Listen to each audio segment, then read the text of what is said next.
तो closing call देख रहे हैं आप, आपके साथ मैं मानसी दवे और अभिषेक सत्यव्रतम यहाँ से 1.5 घंटे के लिए भारतीय बाजार में last trading session of the week और किस तरह के सेंटिमेंट्स डेवलप होते हुए दिखेंगे। जो रिकवरी इस वक्त हम देख रहे हैं, क्या वो रिकवरी जारी रहेगी या फिर से एक बार गिरावट का दौर बाजार देखेगा, ये सारे सवालों के जवाब लेने की कोशिश होगी। ढेर सारी रिसर्च है, ट्रेडिंग आइडियाज है, फंडामेंटल्स भी है और इसी के लिए हमारे ट्रेडिंग और फंडामेंटल एक्सपर्ट्स भी हमारे साथ जुड़े रहेंगे। लेकिन क्लोजिंग कॉल में आपके लिए क्या कुछ है खास, वहां से शुरुआत कर लेते हैं। ऑन दी शो आपके स्क्रीन पर आ जाएगा, यहाँ से चंद मिनटों में आपको एफएनओ स्ट्रेटजी बताएंगे हम, यानी कि इंडेक्स वाइज इस वक्त आपको क्या कुछ करना चाहिए, इस पर होगा फोकस। लेवल बेस्ड कामकाज, बेंचमार्क से लेकर ब्रॉडर मार्केट्स तक किस तरह की तस्वीर है ये बताएंगे। 2:10 पर क्लोजिंग ट्रेड्स, हमारे एक्सपर्ट्स जब हमारे साथ जुड़ेंगे उनसे ट्रेडिंग आइडियाज जानते रहेंगे।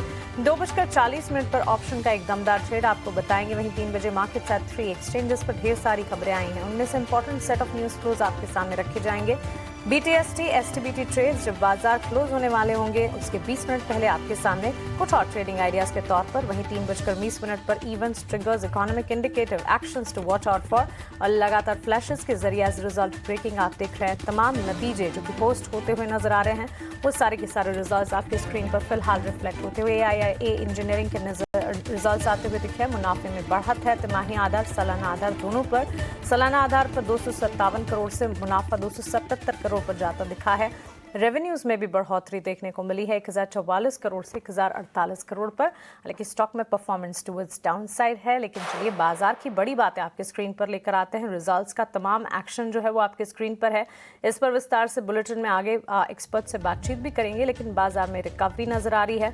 25,500 के नीचे भले ही है निफ्टी, लेकिन निचले स्तरों से अच्छी खासी रिकवरी, करीब 150 अंक से 200 अंकों की रिकवरी, सुधार देख चुका है निफ्टी। बैंक निफ्टी की अगर बात करें वहां पर भी 250 अंकों की बढ़त, 57,800 के पास फिलहाल स्तर, 57,800 के पार इस वक्त कामकाज यहां पर देखने को मिल रहा है। इसके अलावा अगर आप देखें सेक्टर वाइज बाजार की तस्वीर आपके स्क्रीन पर आ जाएगी। अच्छे खासे मूव्स हम देख रहे हैं कुछ तमाम सेक्टर्स में। IT और रियल एस्टेट सेक्टर में हालांकि गिरावट है, लेकिन मूड माहौल बैंक्स एंड फाइनेंशियल्स बना रहे हैं। ऑटो सेक्टर में अच्छा एक्शन है। IT की मेजर इन्फोसिस जैसी कंपनियों में अच्छा एक्शन है और कुछ FMCG कंपनियां भी जैसे कि ब्रिटानिया मजबूती दिखा रहे हैं। डिस्काउंट पर ब्लॉक डील से 4% तक एयरटेल का स्टॉक टूटता हुआ इस वक्त बिकवाली का दबाव झेल रहा है। और टेलीकॉम प्लेस जो हैं पिछले हफ्ते से ही फोकस रेडार पर रहे हैं, जब से वोडाफोन आइडिया की खबर आई तब से लेकर एयरटेल के नतीजों तक। मार्केट प्लेटफॉर्म शेयरों में तेजी है और BSE लिमिटेड में करीब 8% का उछाल है। आपको याद होगा बाजार खुलने से ठीक पहले इन स्टॉक्स पर बातचीत की थी हमने। कैटेगोरिकली एक्सपर्ट से जाना भी था कि एक्सचेंज एंसिलरी और इन पर्टिकुलर BSE में क्या करना चाहिए, और देखिए इस वक्त ये स्टॉक 8% के गेन्स दिखा रहा है।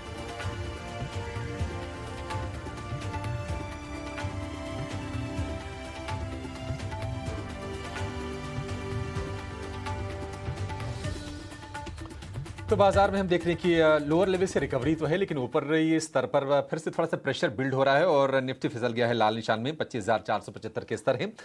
लेकिन निफ्टी बैंक बहुत ही स्मार्ट रिबाउंड आज हमने लोअर लेवल से देखा, और कल हमने कहा भी था कि नहीं, निफ्टी बैंक को शॉर्ट करने की गलती कतई मत कीजिएगा। और आज आउट परफॉर्मेंस हम साफ तौर पर देख रहे हैं। स्पेशली सरकारी बैंकों के खेमे में काफ़ी अच्छा एक्शन है और ICICI बैंक 6 महीने के लोअर लेवल से रिबाउंड करने की कोशिश आज के सत्र में कर रहा है। लेकिन आगे बढ़ने से पहले और देख लेते हैं कि बाजार में बड़ा एक्शन कहां पर है। बिग बजर्स की लिस्ट है मानसी के पास। मानसी बताइए क्या एक्शन हो रहा है बाजार में? बिल्कुल बजिंग मोमेंटम है स्टॉक वाइज टुवर्ड्स अपसाइड और डाउनसाइड। गुड आफ्टरनून अभिषेक। शुरुआत एम्बर एंटरप्राइजेस से करना चाहेंगे। एम्बर एंटरप्राइजेस का स्टॉक अच्छा परफॉर्म कर रहा था, लेकिन नतीजों के बाद अब डेंट पड़ा है और कमजोरी हावी होती नजर आ रही है। एक्सपर्ट्स की अगर माने तो यहाँ से फर्दर डाउनसाइड शायद नजर आ सकती है, लेकिन जिस तरह की पेडिग्री कैटेगरी का ये स्टॉक है, हो सकता है गिरावट में मार्केट पार्टिसिपेंट्स एंटर करना ज्यादा चाहें। किस करवट बैठेगा एम्बर एंटरप्राइजेस तो वक्त ही बताएगा, लेकिन फिलहाल 9% की गिरावट यहाँ पर। सितंबर तिमाही की नतीजों में सभी पैमानों पर हर लिहाज से नतीजे कमजोर रहे हो, इसी के चलते हम देख रहे हैं स्टॉक में डाउनसाइड मोमेंटम है। 7,148 के स्तर पर फिलहाल ये कर रहा है कामकाज। इसके अलावा भारतीय एयरटेल आज सुबह खबर थी 3% से ज्यादा की डिस्काउंट पर 0.9% इक्विटी का सौदा होता हुआ ब्लॉक्स की खबर, और इसी के चलते हम देख रहे हैं 4.25% की गिरावट के साथ ये स्टॉक फिलहाल कामकाज कर रहा है। डिविज लेबोरेटरीज, वैसे pharma health care diagnostics hospital laboratory space में अच्छा एक्शन था, लेकिन दिविज लेबोरेटरीज की अगर बात करें, नतीजे आए थे कंपनी के और नंबर्स के ठीक बाद स्टॉक में डाउनसाइड एक्शन इस वक्त नजर आ रहा है। ऑलमोस्ट 4% की गिरावट के साथ 6,625 के स्तर पर ये कामकाज करता हुआ बिकवाली है। बिकवाली फिलहाल तो नजर आ रही है, शायद जारी भी रहे। बुलेटिन में आगे इस पर बातचीत भी करेंगे। शिपिंग कॉर्पोरेशन ऑफ इंडिया नतीजों से पहले काफी मजबूती है। आज सुबह इनफैक्ट जब बाजार की ओपनिंग हम दिखा रहे थे तब वन ऑफ द खिलाड़ी स्टॉक्स के तौर पर भी इसे हमने टच बेस किया था। शिपिंग कॉर्पोरेशन ऑफ इंडिया में इस वक्त भी हम देख रहे हैं अच्छा खासा एक्शन, मजबूती के साथ ये स्टॉक ट्रेड करता हुआ। बजाज ऑटो पर नजर रखें, नतीजों से पहले इस स्टॉक में गिरावट है। So absolutely result backed action है इन तमाम स्टॉक्स में। जहां नंबर्स आ रहे हैं उनका हो सकता है कि कॉशियस आउटलुक है, जैसे बजाज ऑटो में नजर आ रहा है, और कुछ स्टॉक्स है जो कि चेयर कर रहे हैं, जैसे कि shipping corporation of India. And last but not the least, exchange ancillaries market platform shares में अच्छी खासी मजबूती। BSE limited top performing, Angel One, CDSL, CAMS, MCX, इन तमाम स्टॉक्स पर नजर रखनी चाहिए। लेकिन बीएसई लिमिटेड में बढ़िया तेजी इस वक्त हम अच्छी खासी मजबूती के बीच 8% के गेन्स देख रहे हैं। सो स्टॉक वाइज ढेर सारे मोमेंटम वाले स्टॉक्स है अभिषेक। गिरावट भी है कुछ तमाम स्टॉक्स में, लेकिन बढ़त वाले स्टॉक अपॉर्चुनिटीज भी है। लेकिन इंडेक्स जो है बड़ा ही कंफ्यूजिंग स्टेट में। इनफैक्ट ये पूरा हफ्ता ही ऐसा रहा, और हो भी क्यों ना ट्रंकेटेड वीक था। हमने देखा 2 एक्सपायरीज बैक टू बैक वैसे देखी गई। बुधवार का सेशन मार्केट हॉलीडे था, आज का सत्र अब last trading session of the week 25,471 as we speak 25,500 के नीचे इस वक्त कामकाज करता हुआ। कैसे देखा जाए बेंचमार्क्स की चाल को? मानसी देखिए, लोअर लेवल से रिकवरी आई तो बहुत ही तगड़ी थी, क्योंकि बड़े गैप के साथ बाजार खुला था और बड़े गैप से खुलने के बाद फिर बाजार और नीचे चला गया, तो थोड़ी दिक्कत थी। तो थोड़ी रिकवरी बनी लोअर लेवल से, और जहां से प्रेशर आया था शुरुआत में हमने देखा कि वही स्टॉक ने फिर रिकवरी में हेल्प भी की। वेटेज वाला खेल तो होता ही है बाजार में। आईटी, बैंकिंग, इन्होंने बाजार को शुरुआत में हमने देखा कि माहौल खराब किया। आईटी में भी थोड़ी रिकवरी आ गई, हालांकि आईटी अभी भी आपको लाल निशान में दिखाई देगा, लेकिन शुरुआत में जो 1.5% आईटी इंडेक्स गिर गया था, अब आप देखेंगे कि करीब करीब 0.25% के आसपास की गिरावट रह गई है। और बैंकिंग में तो क्या बढ़िया रिकवरी आई है। निफ्टी लोअर लेवल से करीब करीब 200 अंक संभल गया। अभी ऊपरी स्तर पर फिर से प्रेशर बन रहा है, लेकिन 25,500 के ऊपर आज हमने दर्शन कर लिए हैं इंट्राडे में। निफ्टी बैंक करीब करीब 400 के ऊपर आ गया था, और लोअर लेवल से करीब 800 अंकों के आसपास की रिकवरी आई। और आज हमने देखा कि तेजी में मेटल ने बाजार को सपोर्ट किया। सुबह के सत्र में सारे के सारे जो सेक्टर इंडेक्स थे सारे के सारे लाल निशान में थे, लेकिन अच्छी रिकवरी आई मेटल में, सरकारी बैंकों में, सेलेक्टिव ऑटो में, ऑयल एंड गैस में। ये संभालने का काम कर रहे हैं। और जो ग्लोबल बाजार में जो संकेत हैं, डाउ फ्यूचर हम देख रहे हैं कि मजबूती के साथ कारोबार कर रहा है, और यूरोप के देख रहे हैं कि शुरुआत जो हुई मिली जुली हुई है। तो निफ्टी भी हमने देखा था कि निफ्टी बैंक दोनों 20 डीएमए के नीचे चले गए थे। वहां से रिकवरी की कोशिश हो तो रही है। मेरा मानना है कि अब बाजार ऐसा नहीं कि अब सुबह वाले लेवल को टेस्ट करेगा, थोड़े बहुत हो सकता है कि प्रेशर आए ऊपरी स्तरों पर फिर से, क्योंकि कन्विक्शन का अभाव है और बाजार अभी देखिए वीक है। कल भी हमने कहा ही था कि मार्केट ये सेल ऑन राइज वाला मार्केट है। ये स्पेशली निफ्टी के लिए मैंने कहा था, निफ्टी बैंक के लिए कहा था कि कोई ट्रेड इस पर नहीं बन रहा है और इसको शॉर्ट करने की गलती ना करें। बचे सत्र के लिए मेरा मानना है कि 25,400 एक अच्छा सपोर्ट है। जो रेजिस्टेंस है वो 25,600 का है, और 25,500 के नीचे अगर क्लोजिंग अगर हम देखते हैं आज की, अगर आपकी अभी भी तेजी की पोजीशन है, मेरा मानना है कि उसको थोड़ा कम कर लीजिए।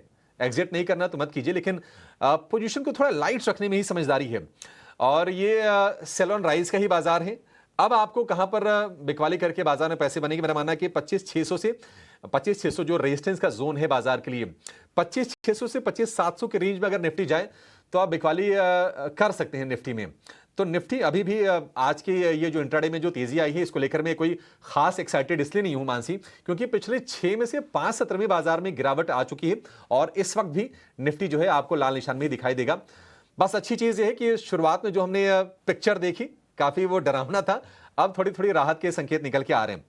निफ्टी बैंक निश्चित तौर पर निफ्टी के मुकाबले स्ट्रांग है, और हो सकता है कि आप रिवर्सल देखें भी। हमने पहले हाइज बनते निफ्टी बैंक में देखे निफ्टी से पहले। आज हम देख रहे हैं कि एक्सिस बैंक, एचडीएफसी बैंक को आप छोड़ दें तो फिलहाल तेजी बाजार में हो रही है। एसबीआई का शेयर भी हरे निशान में लौटा है, 960 रुपए के आसपास कारोबार हो रहा है, थोड़ा सा सीसॉ कर रहा है एसबीआई का शेयर, लेकिन रिकवरी अच्छी रही है बचे हुए सत्र के लिए। और कल भी हमने वही सपोर्ट की बात की थी, और आज भी मैं वही सपोर्ट बोलूंगा कि 57,500 का एक अच्छा सपोर्ट है निफ्टी बैंक के लिए, और 58,000 के स्तर पर रेजिस्टेंस है। 58,000 के लेवल को पार कर ले निफ्टी बैंक, 58,200 को अगर क्रॉस कर ले तो फिर से तेजी का माहौल हम देखेंगे, लेकिन उस लेवल का इंतजार करना पड़ेगा। लेकिन यह है कि निफ्टी बैंक में शॉर्ट नहीं करना है और इसमें सेल ऑन राइज भी आपको नहीं करना है। निफ्टी बैंक अभी भी मेरे लिए नो ट्रेड जोन में है। अगर आपको शॉर्ट करके ऊपरी लेवल पर पैसे बनाने हैं तो वो निफ्टी दिखाई दे रहा है। निफ्टी बैंक रिलेटिवली मेरे हिसाब से स्ट्रेंथ ज्यादा है निफ्टी के मुकाबले। लेकिन चलिए एक्सपर्ट को जोड़ लेते हैं, उनके ओपिनियन लेते हैं कि वो बाजार में क्या सोच रहे हैं और क्या आपको ट्रेड के मौके बता रहे हैं। हमारे साथ जुड़ गए हैं गौरव शर्मा हैं ग्लोब कैपिटल से। गौरव जी बहुत शुक्रिया आपका समय देने के लिए, स्वागत है आपका 18 स्वदेश पर।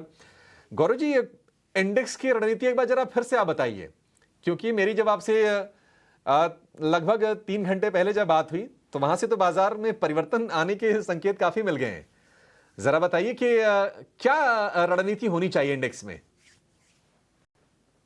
Yes, good afternoon Abhishek ji. बिल्कुल सही कहा आपने। उस 10 लेवल से तो काफी अच्छा इंप्रूवमेंट आ गया है जो हम उम्मीद कर रहे थे। बाजार 25,500 के ऊपर निकले, स्थिरता दिखाए तो कुछ स्टेबिलिटी आएगी और अभी भी मैं अपना वही स्टांस मेंटेन करता हूं। 25,500 मार्क के ऊपर अगर निफ्टी का आज का क्लोजिंग आता है तो मंडे के लिए और गोइंग फॉरवर्ड पूरे वीक के लिए हम उम्मीद कर पाएंगे आगे चल के 700 और 800 का लेवल हम जल्दी ही टेस्ट करेंगे। तो वो एक बहुत ही क्रूशियल पॉइंट है जिसमें आज मैं खासा इंपॉर्टेंस रखूंगा और I will be eyeing at that level only. Conviction है मार्केट में, भले ही इस वक्त इंडेक्स वाइज वॉलेटिलिटी नजर आती हो, लेकिन एक्सपर्ट्स का भी मानना है कि यहाँ से फर्दर अपसाइड नजर आएंगे। भारतीय बाजार एटलीस्ट अपने आप को संभालने का दमखम रखते हैं, चाहे कितने भी वॉलेटाइल सिनेरियोज हो। और हो सकता है कि आने वाले हफ्ते में जब एक फुल फ्लेज्ड हफ्ता होगा मार्केट फिर से संभलते हुए नजर आए। लेकिन स्टॉक वाइज तो अपॉर्चुनिटीज गौरव ढेर सारी हैं। हालांकि आज के सत्र में बाजार की शुरुआत जब हुई तब सरप्राइजिंगली हम देख रहे थे कि स्टॉक वाइज भी अपॉर्चुनिटीज कम थी, चुनिंदा शेयर्स थे जो परफॉर्म कर पा रहे थे। लेकिन इस वक्त तस्वीर बदली है। क्या है आपकी क्लोजिंग ट्रेड्स आज के लिए? इस मानसी मैंने ऐसे स्पेस में से अपने स्टॉक्स को चुना है जो ऑलरेडी परफॉर्मिंग है और आज के सत्र में भी वो एक कैटलिस्ट का काम किया है। बैंकिंग एंड फाइनेंस बैंक पहला शेयर जो मैं सजेस्ट कर रहा हूं दैट इज बजाज फाइनेंस, बाजार का दिग्गज एनबीएफसी कंपनी। 1068 के अराउंड ट्रेड कर रहा है। स्टॉक पे करंट लेवल भी बाय की सलाह होगी। 1040 का स्टॉप लॉस और 1150 तक के टारगेट्स में एक्सपेक्ट कर रहा हूं। दूसरा स्टॉक जो मैंने चुना है वो भी इसी स्पेस से है, that is MFSL, Max Financial Services Limited. लगभग 1630 के अराउंड ये स्टॉक ट्रेड कर रहा है। 1580 का स्टॉप लॉस और 1750 1750 के टारगेट्स में एक्सपेक्ट कर रहा है स्टॉक में। दोनों ही ट्रेड्स मैं 2 से 3 दिन की अवधि के लिए सजेस्ट कर रहा हूँ।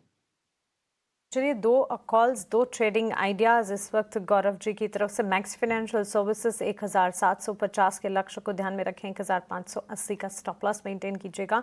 और बजाज फाइनेंस 1150 के टारगेट्स को ध्यान में रखते हुए 1040 का स्टॉप लॉस मेंटेन करते हुए खरीदारी के मौके यहाँ पर बनते हुए। और जैसे गौरव बता भी रहे हैं, उन स्पेसिस को चुना है उन्होंने जिन्होंने कैटलिस्ट का काम आज के सत्र में भी किया है, banks and financials, NBFCs in particular. इस वक्त ICICI Bank, Mahindra and Mahindra, Infosys, Britannia, SBI Life जैसे काउंटर्स हैं जहां पर हम देख रहे हैं अच्छी खासी मजबूती का मोमेंटम नजर आ रहा है। ऑन दी फ्लिप साइड कुछ तमाम काउंटर्स जहां बिकवाली है, भारतीय Airtel, Reliance, TCS, Divi's laboratories और आईटीसी जैसे काउंटर्स है जहां गिरावट हावी होती हुई दिख रही है। लेकिन एक स्टॉक है शिपिंग कॉरपोरेशन ऑफ इंडिया, मजबूती करीब 3% की, ऊपरी स्तरों से गिरावट फिलहाल थोड़ी सी नजर जरूर आ रही है गौरव। लेकिन आपका टेक क्या होगा? नतीजों से ठीक पहले स्टॉक में ये मोमेंटम है 267 268 के लेवल्स पर। हाय मानसी, गुड आफ्टरनून। बहुत ही शानदार ब्रेकआउट देखने को मिला है इस स्टॉक के अंदर। ये मूव स्टार्ट हुआ था later half in the month of October, 24-25 तारीख के आसपास। और जब ये 240 के ऊपर ये शेयर निकला, अब लगभग 10% का मूव वहां से दिखा चुका है। बहुत कंफर्टेबली सस्टेन कर रहा है। लॉन्ग टर्म चार्ट्स की बात करूं, वीकली चार्ट पे clear cut inverted head and shoulder का ब्रेकआउट पॉइंट के ऊपर ट्रेड कर रहा है, which is a very positive sign.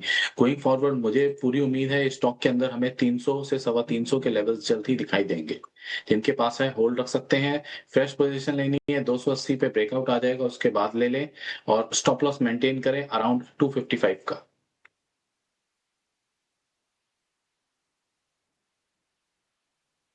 Operation में करीब 3% के आसपास की तेजी है और इसके नतीजों पर भी हमारी नजर रहने वाली है शिपिंग कॉरपोरेशन के। लेकिन तेजी की अगर शेयर की बातचीत हो रही है तो एक शेयर जो शायद आपके रडार पर भी आया हो और आप उसकी तेजी देख के चौंक भी गए हों, वो है थंगामाइल ज्वेलरी थोड़ी छोटी साइज की कंपनी जरूर है, 10,000 करोड़ रुपए के आसपास का मार्केट कैप हो गया है, लेकिन पिछले 6 सत्र में करीब 60% ये शेयर दौड़ गया है और आज भी देखिए डे हाई पर है 10% की तेजी, अब तो इसमें सर्किट लग भी गया है। और जो चीज नोटिस करने वाली है कि वॉल्यूम बड़े तगड़े आ रहे हैं थंगामाइल में, नंबर्स काफी इनके अच्छे आए, प्रॉफिट पोस्ट किया, अक्टूबर में 1,000 करोड़ रुपए का रेवेन्यू इन्होंने क्लॉक किया है जो कि हाईएस्ट एवर है, 1,032 करोड़ रुपए का। तो ये तमाम चीजें सपोर्ट करने काम कर रही हैं और इस साल में सबसे बेहतर प्रदर्शन करने वाली ये ज्वेलरी कंपनी है शेयर के प्रदर्शन के लिहाज से। थंगामाइल, गौरव जी, मतलब वैसे तो हम इसकी चर्चा नहीं करते हैं, लेकिन अब इतनी तेजी हो गई तो अवॉइड कैसे करें? आप जरा बताएंगे कि और कितनी अभी तेजी आप देख रहे हैं और जिनके मन में अब ये लंबे चौड़े रिटर्न्स देख के लालच आ रहा हो उनको कैसे गाइड करेंगे? मैं तो ये कहूंगा कि नहीं, अब दूर रहने का समय है, अब हाथ लगाने पर खतरा है। लालसा को कंट्रोल करने की आवश्यकता है इन लेवल्स पे। स्टॉक के अंदर 2200 से लगभग 3400 का रन अप आ गया है in just a few trading sessions. अब ये पॉइंट नहीं बनता है बाइंग की तरफ सोचने का, बल्कि जिनके पास है उन्हें भी कंसिडर करना चाहिए। एक सप्ताह भर के अंदर अगर स्टॉक ने 55-56% का अपमूव दे दिया है, कहीं ना कहीं जाके चीज सेटल डाउन होगी, प्रॉफिट टेकिंग आएगी, स्टॉक में नरमी आएगी। तो आई थिंक ये समय है कुछ नफा बांधने का, मुनाफे को कॉर्नर करने का। डेफिनेटली प्रॉफिट टेकिंग करने का मौका है और आई थिंक इक्विटी एकमात्र जगह है पूरी दुनिया में, आप उसमें क्रिप्टो को जोड़ना चाहें तो जोड़ लीजिए, उसका तो खैर खेल ही अलग है, जहां पर इस तरह से रिटर्न्स कई बार जनरेट होते हैं। और इक्विटी क्लास में अगर आप फ्यूचर्स ऑप्शंस को देख लें तो वो वहां पर मामला ही अलग है, जिसको लेकर भी सरकार या फिर रेगुलेटर कई बार बार बार आगाह करते भी हैं आपको। लेकिन आप प्रॉफिट टेकिंग के बारे में निश्चित तौर पर सोचिए। दो बैंकिंग के शेयर गौरव जी आपसे राय जानना चाहेंगे। एक सरकारी बैंक एसबीआई पर मैं फिर से आपसे राय जानना चाहूंगा, क्या एसबीआई के लिए भी आप सेम सलाह देंगे? क्योंकि लगभग 850 से दौड़ते दौड़ते शेयर ये 950 रुपए के ऊपर आ गया। तो मान लीजिए जिनकी एपेटाइट 10% 15% की हो, क्या उनको प्रॉफिट टेकिंग करने की आप सलाह देंगे या फिर एसबीआई अभी थकेगा नहीं? और दूसरा, आईसीसी बैंक की चाल को आप कैसे देख रहे हैं आज? क्योंकि ये शेयर भी लगातार कंसोलिडेट कर रहा था, मतलब पैसे बन नहीं पा रहे थे लोगों को, आज ये संभला है शेयर, क्या ये टिक पाएगा? प्रश्न ये है। अभिषेक जी, एसबीआई और थंगामलाइन कंप्लीटली डिफरेंट स्टोरीज हैं, डिफरेंट सेक्टर्स हैं, डिफरेंट पैरामीटर्स हैं एंड डिफरेंट वैल्यूएशंस हैं। एसबीआई के अंदर एक जो अपमूव आया है स्ट्रेट, वो एक तो इतना ज्यादा अग्रेसिव अपमूव नहीं था, सटल अपमूव था, जिसके अंदर हमने देखा इस स्टॉक के अंदर 840 रुपए से बढ़त आते हुए 960 980 की रेंज में गया और उस जर्नी को, उस अगर हम देखें प्राइस फंड पे उस 12% के अपमूव को कवर अप करने में स्टॉक ने लगभग जो समय लिया वो 1.5 महीने से 2 महीने का लिया। तो that is why I am saying एक संभल के ये शेयर ऊपर गया है। एसबीआई के साथ वो अप्रोच बिल्कुल नहीं रखनी चाहिए, जिनके पास है पोजीशन होल्ड करनी चाहिए। अगर कोई भी डिप मिलता है इसके अंदर समवेयर एनीवेयर बिलो 940 लेवल्स, तो आप एड ऑन भी कर सकते हैं, एवरेज कर सकते हैं। जिन्होंने नहीं लिया है वो फ्रेश बाइंग को कंसिडर कर सकते हैं उन लेवल्स पे एसबीआई में भी।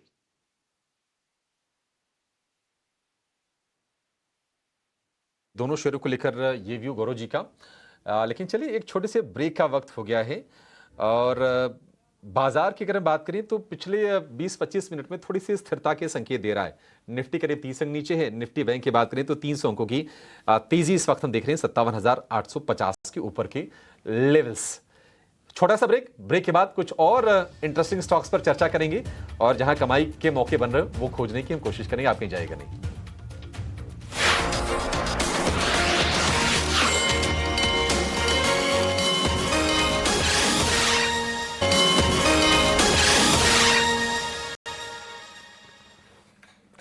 ब्रेक के बाद स्वागत है आपका। आप देख रहे हैं क्लोजिंग कॉल। 25,500 के नीचे लुढ़कता हुआ निफ्टी इस वक्त। सेंसेक्स और बैंक निफ्टी में भी हम देख रहे हैं इन कंपैरिजन अगर करने जाएंगे, बैंक्स एंड फाइनेंशियल्स का स्टेट इस वक्त बेटर नजर आ रहा है, स्थिति बेहतर है एटलीस्ट निफ्टी के मुकाबले। और सेक्टर वाइज बाजार को अगर समझने की कोशिश करेंगे, मेटल्स, सरकारी banks, financial services, mid select और ऑटो सेक्टर, ये कुछ तमाम सेक्टर्स है जो कि बाजार को संभालने का काम कर रहे हैं। ऑन दी फ्लिप साइड हम देख रहे हैं media, energy, real estate, pharma, FMCG और आईटी सेक्टर से गिरावट हाथ लगी है।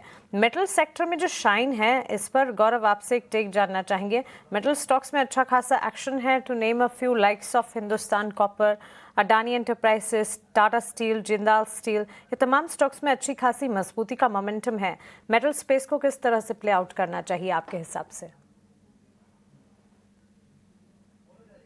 मेटल के अंदर अभी आज के सत्र में एक अच्छा मूव आया है और कई मेटल कंपनीज काफी अच्छे वेल प्लेस लग रहे हैं। हिंदुस्तान जिंक उनमें से एक है। 472 की रेंज है। अभी गिरता गिरता 500 सवा 500 के लेवल से गिरता हुआ इस लेवल पे आ गया है। आज फर्स्ट डे ऑफ बाउंस है, बट जिस लेवल से बाउंस बैक देखने को मिल रहा है, stock is looking really very attractive. तो शॉर्ट टर्म ट्रेडर्स के लिए एक ट्रेडर्स डिलाइट बन सकता है ये जरूर। 458 रुपए के एक स्टॉप के साथ इसमें पोजीशन बनाई जा सकती है with one weeks kind of a view. और 488 से 495 के हम ये दो लेवल्स एक्सपेक्ट कर सकते हैं। Other stocks like Tata steel, Jindal steel, वो भी काफी वेल प्लेस्ड हैं। नेशनल एल्यूमिनियम को भी हम ऐड के लिए कंसिडर कर सकते हैं। ये राय फिलहाल मिलती हुई Jindal steel and power in particular metal stocks पर, लेकिन इसके अलावा सरकारी बैंक्स, फाइनेंशियल सर्विसेज में तो एक्शन है ही। छोटी मझोली कंपनियां जहां पर मजबूती है, इन स्टॉक्स पर भी नजर डालते हैं। और इस वक्त अगर आप देखें, नेटवेब टेक्नोलॉजीज का स्टॉक, आज सुबह भी इसका जिक्र हमने किया था गौरव, और सुबह से लेकर अब तक वन साइड अपसर्ज इस स्टॉक में जारी है। 5 से 6% तक के गेन्स यहाँ पर नजर आ रहे हैं। कैसे देखा जाए अगर इस स्टॉक को आप ट्रैक करते हैं 3494 के लेवल्स पर, नेटवेब टेक्नोलॉजीज इसका एक अच्छे लेवल से आ रहा है। विल नॉट से a strong support level, but yes it is a support level जहां से शेयर एक बार होल्ड करके बाउंस कर रहा है। कल के सत्र में भी यही लो था, आज भी सेम लो होल्ड किया है और एक रिकवरी दी है, which gives a sign of positivity here. एक बार 3600 के आंकड़े के ऊपर ही और सस्टेन कर जाए तो it will open the way for 3800 odd level. जिनके पास है होल्ड रखें। सिंपली ये जो लो लगे हुए हैं 2 दिन के 3272 के आसपास के, यही स्टॉप लॉस मेंटेन रख के अपनी बाय पोजीशन मेंटेन कर सकते हैं ट्रेडर्स। ये टेक इस वक्त हमें मिलता हुआ, और बाजार में इस वक्त अगर आप देखें बटा हुआ कामकाज बिल्कुल नज़र आ रहा है। इस वक्त अगर आप देखें, मार्केट में सारे एलिमेंट्स एट प्ले नज़र आते हैं। कुछ सेक्टर्स है जहां गिरावट है, जैसे कि इस वक्त हम देख रहे हैं ऑटोमोबाइल, रियल एस्टेट सेक्टर। कुछ सेक्टर्स जो कि बाजार को संभालने का काम कर रहे हैं, जैसे मेटल्स हो गए, बैंक्स एंड फाइनेंशियल्स हो गए।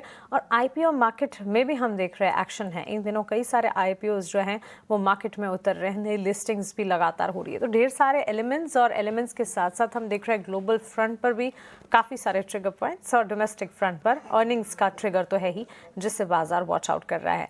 इन तमाम के बीच आइए एक और बाजार के दिग्गज का स्वागत करते हैं। मिस्टर जी चोकलिंगम हमारे साथ इस वक्त अब जुड़ गए हैं। गुड आफ्टरनून, स्वागत है आपका 18 नाउ स्वदेश पर। अपना समय देने के लिए आपका शुक्रिया। सबसे पहले शुरुआत मार्केट एंड ओवरऑल इकोनॉमी को आप किस तरह से रीड कर रहे हैं, यही समझ कर करना चाहेंगे हम। मार्केट आउटलुक बहुत अच्छा है। एब्सोल्युटली बिल्कुल डाउट नहीं है। Monsoon was good, water storage is good, GDP growth 6% ऊपर डेफिनेटली आएगा for FY26 as well as for FY27। And every week 6 से 7 लाख नया इन्वेस्टर्स मार्केट पे आ रहा है और कैपिटल मार्केट प्लेटफॉर्म में रजिस्टर करा हो। सो मार्केट आउटलुक बहुत अच्छा, एब्सोल्युटली डाउट नहीं है। एक ही प्रॉब्लम है मेरे ख्याल से, दैट इज लिक्विडिटी। कम से कम 1.3 लाख करोड़ आईपीओ से आउटफ्लो हो गया मार्केट से, और लॉट ऑफ प्रोमोटर्स उनका शेयर बेच दिया मार्केट में। तो 1/4 small and mid cap stocks बहुत नीचे आ गया, 20% से 30-40%। सो रिटेल इन्वेस्टर के पास बहुत ज़्यादा लिक्विडिटी कंसर्न्स है। यही है शॉर्ट टर्म कंसर्न मेरे को। सो दैटफॉर स्मॉल एंड मिड कैप्स थोड़ा स्ट्रेस में कंटिन्यू करेगा टिल दिसंबर तक। अभी investor should focus on large cap stocks, Sensex and Nifty stocks at least for next 2 months। Market पर ये एक फंडामेंटल नजरिया बनता हुआ मिस्टर चोकलिंगम आप हमारे साथ बने रहें, विस्तार से और भी फंडामेंटल्स ऑफ द मार्केट्स पर आपसे बातचीत करेंगे। गौरव तो है ही हमारे साथ। फिलहाल वक्त तो चला एक छोटे से ब्रेक का, लेकिन ब्रेक के उस पार जब वापस लौटेंगे मुथूट माइक्रोफिन के मैनेजमेंट से हम जुड़ेंगे, उनसे समझेंगे उनके बिजनेस आउटलुक्स को। आप बने रहें।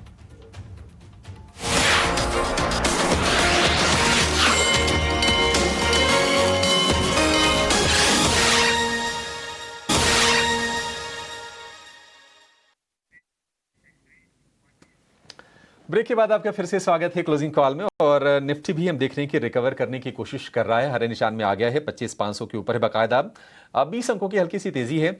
और निफ्टी बैंक की बात करें तो जो तेजी हो गई है फिर से 400 अंकों की हो गई है और 57,950 के ऊपर, 58,000 से बहुत ज़्यादा दूर नहीं है निफ्टी बैंक। तो ये स्थिति है और निफ्टी बैंक क्लियरली मजबूती के साइंस हमें दे रहा है। और इस वक्त अगर आप देखेंगे तो सिर्फ 2-3 शेयर ऐसे हैं जहां पर आपको कमजोरी दिखाई देगी विद इन निफ्टी बैंक। लेकिन एक और एक्सपर्ट को जोड़ लेते हैं हमारे साथ है जेम फाइनेंशियल के तेजस शाह जुड़ गए हैं। तेजस जी, बहुत शुक्रिया आपका समय देने के लिए, स्वागत है। आपके ट्रेड से शुरुआत कर लेते हैं तेजस जी। थोड़ा सा ना कंफ्यूजिंग डे रहा आज का, कमजोर शुरुआत, फिर रिकवरी, फिर वोलेटिलिटी, बाजार थोड़ी रफ्तार पकड़ तो रहे हैं। बताइए क्या ट्रेड करें, क्या खरीदें? गुड आफ्टरनून अभिषेक जी और तमाम दर्शकों को मेरा नमस्कार। अगर देखेंगे तो आज जो रिकवरी आई है और एग्जैक्टली निफ्टी ने जो 50 दिन की मूविंग एवरेज है वहां से सपोर्ट लेके रिकवरी दिखाई है, तो आज का जो लो है एक अहम स्तर रहेगा 25,300 से लेके 25,350 का। जब तक ये इंटैक्ट है हमें लग रहा है यहाँ से आने वाले दिनों में निफ्टी रैली कर सकता है और बैंक निफ्टी मुझे लग रहा है कि लीड करेगा रैली को। तो मेरा जो पहला पिक है वो बैंक निफ्टी में बैंक निफ्टी का एक कंपोनेंट है पीएसयू बैंकिंग स्पेस से मैंने चुना है bank of Baroda. Bank of Baroda की बात करें तो क्लियरली ये स्टॉक एक आउट परफॉर्मर रहा है in the recent time. Higher top higher bottom के स्ट्रक्चर है और एक राइजिंग चैनल में ट्रेड कर रहा है। और आज के सत्र में भी एक कैंडलस्टिक पैटर्न देखेंगे तो bullish engulfing candlestick pattern form हुई on a daily chart. Overall chart structure काफी पॉजिटिव है, तो करंट भाव पे यहाँ डिप में खरीदारी करिए।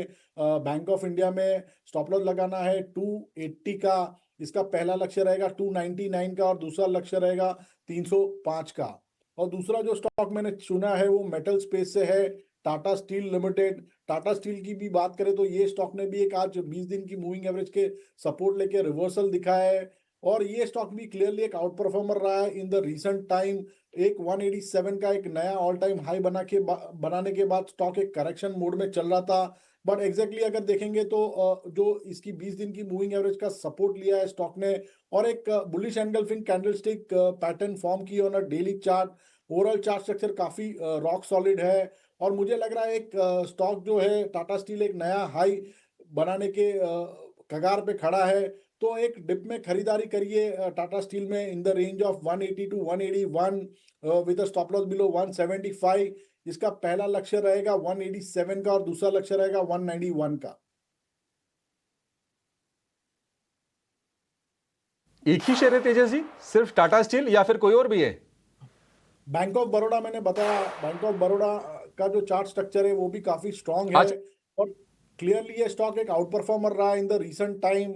हायर टॉप हायर बॉटम के स्ट्रक्चर है और स्टॉक का जो इसका ऑल टाइम हाई लेवल था जून 2024 का जो करीबन 300 के करीबन है वो लेवल छू सकता है। एक perfect bullish engulfing candlestick pattern form की ऑन अ डेली चार्ट और जो एक गैप अप एरिया था वो भी आज टेस्ट करके उसका सपोर्ट लेके रिवर्सल दिखाया है। तो बैंक ऑफ बड़ौदा में भी आप डिप में या करंट भाव पे खरीदारी कर सकते हैं। इसमें आपको स्टॉप लॉस लगाना है 280 का, इसका पहला लक्ष्य रहेगा 299 का और दूसरा लक्ष्य रहेगा 305 का। बैंक ऑफ बड़ौदा को भी खरीदना है, टाटा स्टील में भी खरीदारी कीजिए। बैंक ऑफ बड़ौदा ऑलरेडी काफ़ी ये मजबूती दिखा चुका है शेयर। ये 280 रुपये का स्टॉप लॉस, टारगेट होगा 299 का और 305 रुपये का। कुछ और स्टॉक जहां पर हम हरियाली देख रहे हैं आज के सत्र में, एक तो आप कैपिटल मार्केट वाले स्टॉक्स लेके आइए। अभी जब हमने शो की शुरुआत की थी तो बीएसई का जो शेयर था वो 6% ऊपर था, अब ये शेयर आ गया है करीब 9% ऊपर और जितने भी कैपिटल मार्केट से रिलेटेड शेयर्स हैं ना, एक बार जरा इंडेक्स दिखा दीजिए निफ्टी का। अगर कैपिटल मार्केट इंडेक्स हो तो आप वो दिखा सकते हैं, आपको अंदाजा लग जाएगा। बीएससी देखिए 2700 रुपए के ऊपर निकल गया इंट्राडे में। इसके अलावा सीडीएसएल में अच्छी तेजी है, एंजल वन में जबरदस्त तेजी बनी है। साथ साथ के फिनटेक जो एज ए रजिस्ट्रार काम करती है, के फिनटेक में अच्छी तेजी है। तो ये कुछ शेयर्स हैं जहां पर बड़ी तगड़ी मजबूती हमें बनती हुई दिखाई दे रही है। गौरव जी जरा बताएंगे कहां पर आपके हिसाब से अच्छे मौके हैं, क्योंकि ये तेजी ऐसे नहीं आई है, कुछ तो जरूर चीज हुई होगी, कोई पॉजिटिव खबर आ रही होगी, उसकी भी हम पड़ताल करेंगे। लेकिन जरा आप चार्ट जरा चेक कर लीजिए कि कहां पर आपको यहां से भी अपसाइड दिख रही है। विजय जी, दिन में एक इंटरव्यू देखा था अपने फाइनेंस मिनिस्टर श्रीमती निर्मला सीतारमण जी का, जिसमें उनसे एक सवाल पूछा गया था बैनिंग ऑफ एफएनओ सेगमेंट के बारे में। तो उनके जवाब से कुछ ऐसे शायद बाजार ने हिंट लिए हैं कि इस पे कोई विचार नहीं हो रहा है, जिसकी वजह से हमें एक खासी तेजी स्पेसिफिकली बीएससी के शेयर में देखने को मिली। और उसने एक आई थिंक बाइंग की लहर इस पूरे के पूरे कैपिटल मार्केट सेगमेंट के जितने भी अन्य शेयर हैं, डिपॉजिटरीज की बात करें या एमसीएक्स पे भी बात करें, उनके अंदर एक बाइंग की लहर लेकर आ गया है। आई थिंक यही एक कैटलिस्ट बना है। अब बीएससी का शेयर मेरे ऑलरेडी रडार पे पहले भी था, अब इस न्यूज से उसने एक्टिवेट कर दिया है। मुझे 2775 तक से लगभग 2850 तक की ये चाल आगे बढ़ती हुई नजर आ रही है। उसके अलावा सीडीएसएल का शेयर भी बहुत अच्छे लेवल से बाउंस कर रहा है, तो उसको भी कंसिडर किया जा सकता है। एमसीएक्स इज ऑल्सो अपने रडार में रखने वाला स्टॉक है। तो आई थिंक ये 3 स्टॉक्स को हम कंसिडर कर सकते हैं। ये कुछ तमाम स्टॉक्स जिस पर फोकस होना चाहिए। एक्सचेंज आंसरी पर लगातार हमारे एक्सपर्ट्स का फोकस है, और हो भी क्यों ना आज के सत्र में अच्छी खासी मजबूती और पॉजिटिव मूव्स यहाँ पर नजर आ रहे हैं। और कैटेगोरिकली जब एंट्री अपॉर्चुनिटी थी तब भी हमारे एक्सपर्ट्स ने इस पर राय रखी थी और आपको सही वक्त पर सही एडवाइस भी दी थी। अब वहाँ से हमें फ्रूट्स मिलते हुए, और अब भी हमारे एक्सपर्ट्स का कन्विक्शन जो है इन स्टॉक्स पर लगातार। लेकिन चलिए मुथूट माइक्रो फाइनेंस की बात करते हैं। मुथूट माइक्रो फाइनेंस के तिमाही नतीजे आ गए हैं, और नतीजों की अगर बात करें, अनुमान से कमजोर सेट ऑफ नंबर्स पोस्ट किए कंपनी ने। अपनी नेट इंटरेस्ट इनकम में करीब 14% की गिरावट सालाना आधार पर हाथ लगी है। मुनाफे के फ्रंट पर तो 50 से 51% तक की गिरावट, 62 करोड़ से कंपनी का मुनाफा सीधा 31 करोड़ पर नीचे जा गिरा है। नंबर्स में कंसर्न्स हैं, वीक सेट, लेकिन नतीजों पर विस्तार से चर्चा करने के लिए अब मुथूट माइक्रो फाइनेंस के मैनेजमेंट हमारे साथ जुड़ गए हैं। कंपनी के सीईओ सदफ सईद साहब हमारे साथ जुड़ गए हैं। मिस्टर सईद, बहुत शुक्रिया आपका अपना समय देने के लिए, हमारे साथ जुड़ने के लिए। सबसे पहला सवाल आपके ग्रॉस एनपीएज को लेकर। स्टेबल रहे हैं ग्रॉस एनपीएस 4.6%, 4.8% की रेंज में वो द लास्ट 3 क्वार्टर्स। किस तरह से देख रहे हैं इसे आप, और असेट क्वालिटी को लेकर, इस ट्रेंड को लेकर गोइंग फॉरवर्ड क्या मेजर्स हैं जो कि आप अपनाना चाहेंगे ताकि ये स्टांस जो हैं आगे भी कायम रहें? नमस्कार, धन्यवाद मुझे अवसर देने के लिए। देखिए, अगर आप एसेट क्वालिटी की बात करें तो एक सिग्निफिकेंट इम्प्रूवमेंट दिख रहा है पिछले क्वार्टर में जो भी परफॉर्मेंस हुई है। आप देखें, चाहे वो जीएनपीए नंबर हो, वो 4.84 से 4.6 पे आया है, और हमारा नेट एनपीए भी 1.58 से 1.41 पे आया। बट जो सबसे इम्पोर्टेंट बात है, जो कि क्रेडिट कॉस्ट है, वो कम हुई है, सिग्निफिकेंटली कम हुई है, जो कि आप मार्च में देखेंगे काफ़ी अधिक 9.4% पे थी, वो Q1 पे 4.3% पे आ गई थी, और इस क्वार्टर में वो 3.6% पे आ गई है। तो धीरे धीरे बहुत ही इम्प्रूवमेंट होता जा रहा है पोर्टफोलियो क्वालिटी में। ओवरऑल मैक्रो इकोनॉमिक सिचुएशन भी इम्प्रूव हुई है, जिसमें बोरोवर का कैश फ्लो इम्प्रूव हुआ है। साथ में हमने थोड़ी अपनी लेंडिंग पॉलिसी भी टाइट करी है। हमने नया स्कोर कार्ड लगाया है, in house developed score card लगाया है, जिसकी वजह से बेटर अंडरराइटिंग हो रही है। और पिछले 6 महीनों में जो हमने डिसबर्समेंट करे हैं 4000 करोड़ का, उसमें डिलिंक्वेंसी मात्र 0.5% की है। तो एसेट क्वालिटी लगातार इम्प्रूव होती जा रही है। इसमें अंडरराइटिंग एक फैक्टर है, दूसरा फैक्टर हमारा डाइवर्सिफिकेशन भी है। हमने थोड़ा पोर्टफोलियो डाइवर्सिफाई करा है। हमने इनकम जनरेटिंग लोन जो हमारा ग्रुप लोन था उसके अलावा भी इंडिविजुअल लोन का बिजनेस स्टार्ट करा है, जिसका हमने ऑलरेडी 250 करोड़ पोर्टफोलियो बना लिया है इस क्वार्टर में। आज के दिन में वो पोर्टफोलियो 468 करोड़ तक पहुंच गया है। उसके साथ ही हम गोल्ड लोन रेफरल स्कीम भी कर रहे हैं, जिसमें गोल्ड लोन का पोर्टफोलियो बना रहे हैं और एक लोन अगेंस्ट प्रॉपर्टी का भी पोर्टफोलियो बना रहे हैं। तो लॉन्ग रन में हमें लगता है ये डाइवर्सिफिकेशन स्ट्रेटजी हमें एसेट क्वालिटी इंप्रूव करने में हेल्प करेगी। और हमें लॉन्ग रन में हम प्लान कर रहे हैं कि एक 70 से 30% का वो रखेंगे combination, 70% group loan, 30% non group loans जो प्रोडक्ट रहेंगे सिक्योर्ड इन द नेचर। सदव जी, एक और चीज़ आपसे समझना चाहेंगे कि अगर हम एयूएम की बात करें आपकी कंपनी की या फिर डिसबर्समेंट की बात करें, तो इसमें सिक्वेंशियल ग्रोथ तो है लेकिन अभी भी ये Q2 FY25 के लेवल से कम है, लेकिन अभी तिमाही आधार पर ग्रोथ हो रही है। क्या हम मान के चलें कि सस्टेन ग्रोथ रहेगी इसमें? आप किस तरह से देख रहे हैं? ये डेफिनेटली एक बहुत बड़ा टर्न अराउंड है। अगर आप देखें पिछले क्वार्टर के कंपैरिजन में, पिछले क्वार्टर में हमने 1775 करोड़ के लोन करे थे, 1775 करोड़। इस क्वार्टर हमने करीब 2400 करोड़ के लोन डिसबर्स करे हैं। एक 28% का जंप है लोन डिसबर्समेंट में। और ये सिर्फ इसीलिए आया कि एक सिस्टम है जो सेटल हो गया है। कुछ एमफिन ने गार्ड रेल लगाए थे पिछले सितंबर में, और साधन ने भी कुछ रेगुलेशन लगाए थे, उसके कारण थोड़ा सा रिजेक्शन रेट बढ़ा था, थोड़ा सा डिसबर्समेंट स्लो डाउन हुआ था। और पिछले साल का कंपैरिजन एक्चुअली सही नहीं है, क्योंकि पिछला साल काफ़ी चैलेंजिंग ईयर था। वो चैलेंज सितंबर ऑनवर्ड्स काफ़ी शुरू हो गए थे, उससे पहले का डिसबर्समेंट ठीक था।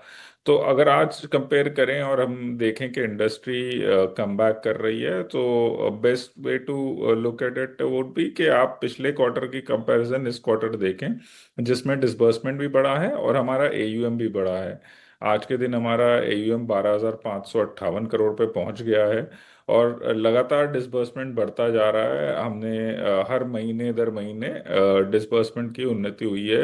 इवन पिछले महीने में भी, जिस महीने में काफ़ी फेस्टिवल थे, उसमें भी काफ़ी अच्छा डिसबर्समेंट हुआ है। ओके, टोटल इनकम की अगर बात करें, डिक्लाइनिंग ट्रेंड 13% का वहां पर देखने को मिला। मुनाफे के फ्रंट पर भी 50% का drop on year on year basis हमने देखा है। इसके पीछे के की फैक्टर्स क्या रहे और क्या चैलेंजेस थे जिसके चलते कंपनी ने इस तरह के नंबर्स इस तिमाही फेस किए? देखिए, जैसे मैंने आपको बोला डिसबर्समेंट के लिए, उसी तरह से मेरी अपेक्षा रहेगी कि कंपैरिजन क्वार्टर ऑन क्वार्टर, जब भी कोई कंपनी टर्न अराउंड करती है तो रीसेंट क्वार्टर का परफॉर्मेंस देखा जाता है, और उसी को अगर हम कंपेयर करें तो नेट इंटरेस्ट इनकम में भी और ओवरऑल पीपीओपी में भी उन्नति आई है। पीपीओपी अगर आप देखें तो वो 7.5% पिछले क्वार्टर के बनिस्बत बढ़ा है, 149 करोड़ का पीपीओपी है। और ओवरऑल अगर हम आप देखें जो फंडामेंटल हैं, जैसे कि नेट इंटरेस्ट इनकम है, नेट इंटरेस्ट मार्जिन है, वो भी हमारा बढ़ा है। आज के दिन में नेट इंटरेस्ट मार्जिन 11.9% पे आ गया है, पिछले क्वार्टर में 11.5% था। उसके अलावा भी अगर आप देखें हमारा जो कॉस्ट ऑफ फंड है वो भी नीचे आया है। पिछले साल जो कॉस्ट ऑफ फंड 11.02% था, वो आज के दिन में 10.6% आ गया है। और जो मार्जिनल कॉस्ट ऑफ फंडिंग है हमारी, जो हम बोरो कर रहे हैं आज के दिन में, वो हमें 9.8% पे मिल रहा है। इसकी वजह से हमारी प्रॉफिटेबिलिटी इंप्रूव हुई है। इसके अलावा भी फैक्टर्स हैं, जैसे जैसे हमारा डिसबर्समेंट बढ़ता है तो ऑपरेटिंग एफिशिएंसी आती है, उसके कारण हमारा ऑपरेटिंग कॉस्ट रैशनलाइज होगा। आज के दिन में वो स्टेबल है लास्ट 2 क्वार्टर में, बट आगे चल के वो कम होगा। और सबसे महत्वपूर्ण बात ये है कि हमारा क्रेडिट कॉस्ट, जो कि एक प्रोविजंस और राइट ऑफ का कॉस्ट होता है, वो कम हुआ है, काफ़ी हद तक कम हुआ है। जो कि पिछले क्वार्टर में 4.3% था, वो 3.6% आ गया। तो ये सब चीज़ें कंट्रीब्यूट करेंगे प्रॉफिटेबिलिटी जनरेट करने में।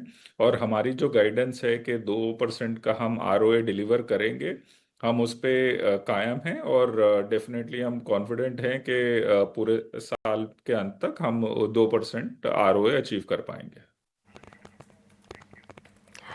ओके मिस्टर सैयद, बहुत शुक्रिया आपका हमारे साथ जुड़ने के लिए, सवालों के जवाब देने के लिए। और आपको और मुथूट माइक्रोफिन को आने वाले क्वार्टर्स, आने वाली तिमाहियों के लिए ढेरों शुभकामनाएं। इस बीच किम्स यानी Krishna institute of medical sciences के नतीजे, तिमाही या नंबर्स आपकी स्क्रीन पर है। मुनाफे में बढ़त 10 करोड़ से सीधा 70 करोड़ कंपनी का मुनाफा पोस्ट होता दिखा। Year on year basis profit के फ्रंट पर तो नंबर्स काफ़ी इंटरेस्टिंग हैं। कंपनी के रेवेन्यूज़ के आंकड़े भी आपके स्क्रीन पर आ जाएंगे। वहीं मार्जिन्स और साथ ही कामकाजी मुनाफे पर भी नजर रहेगी।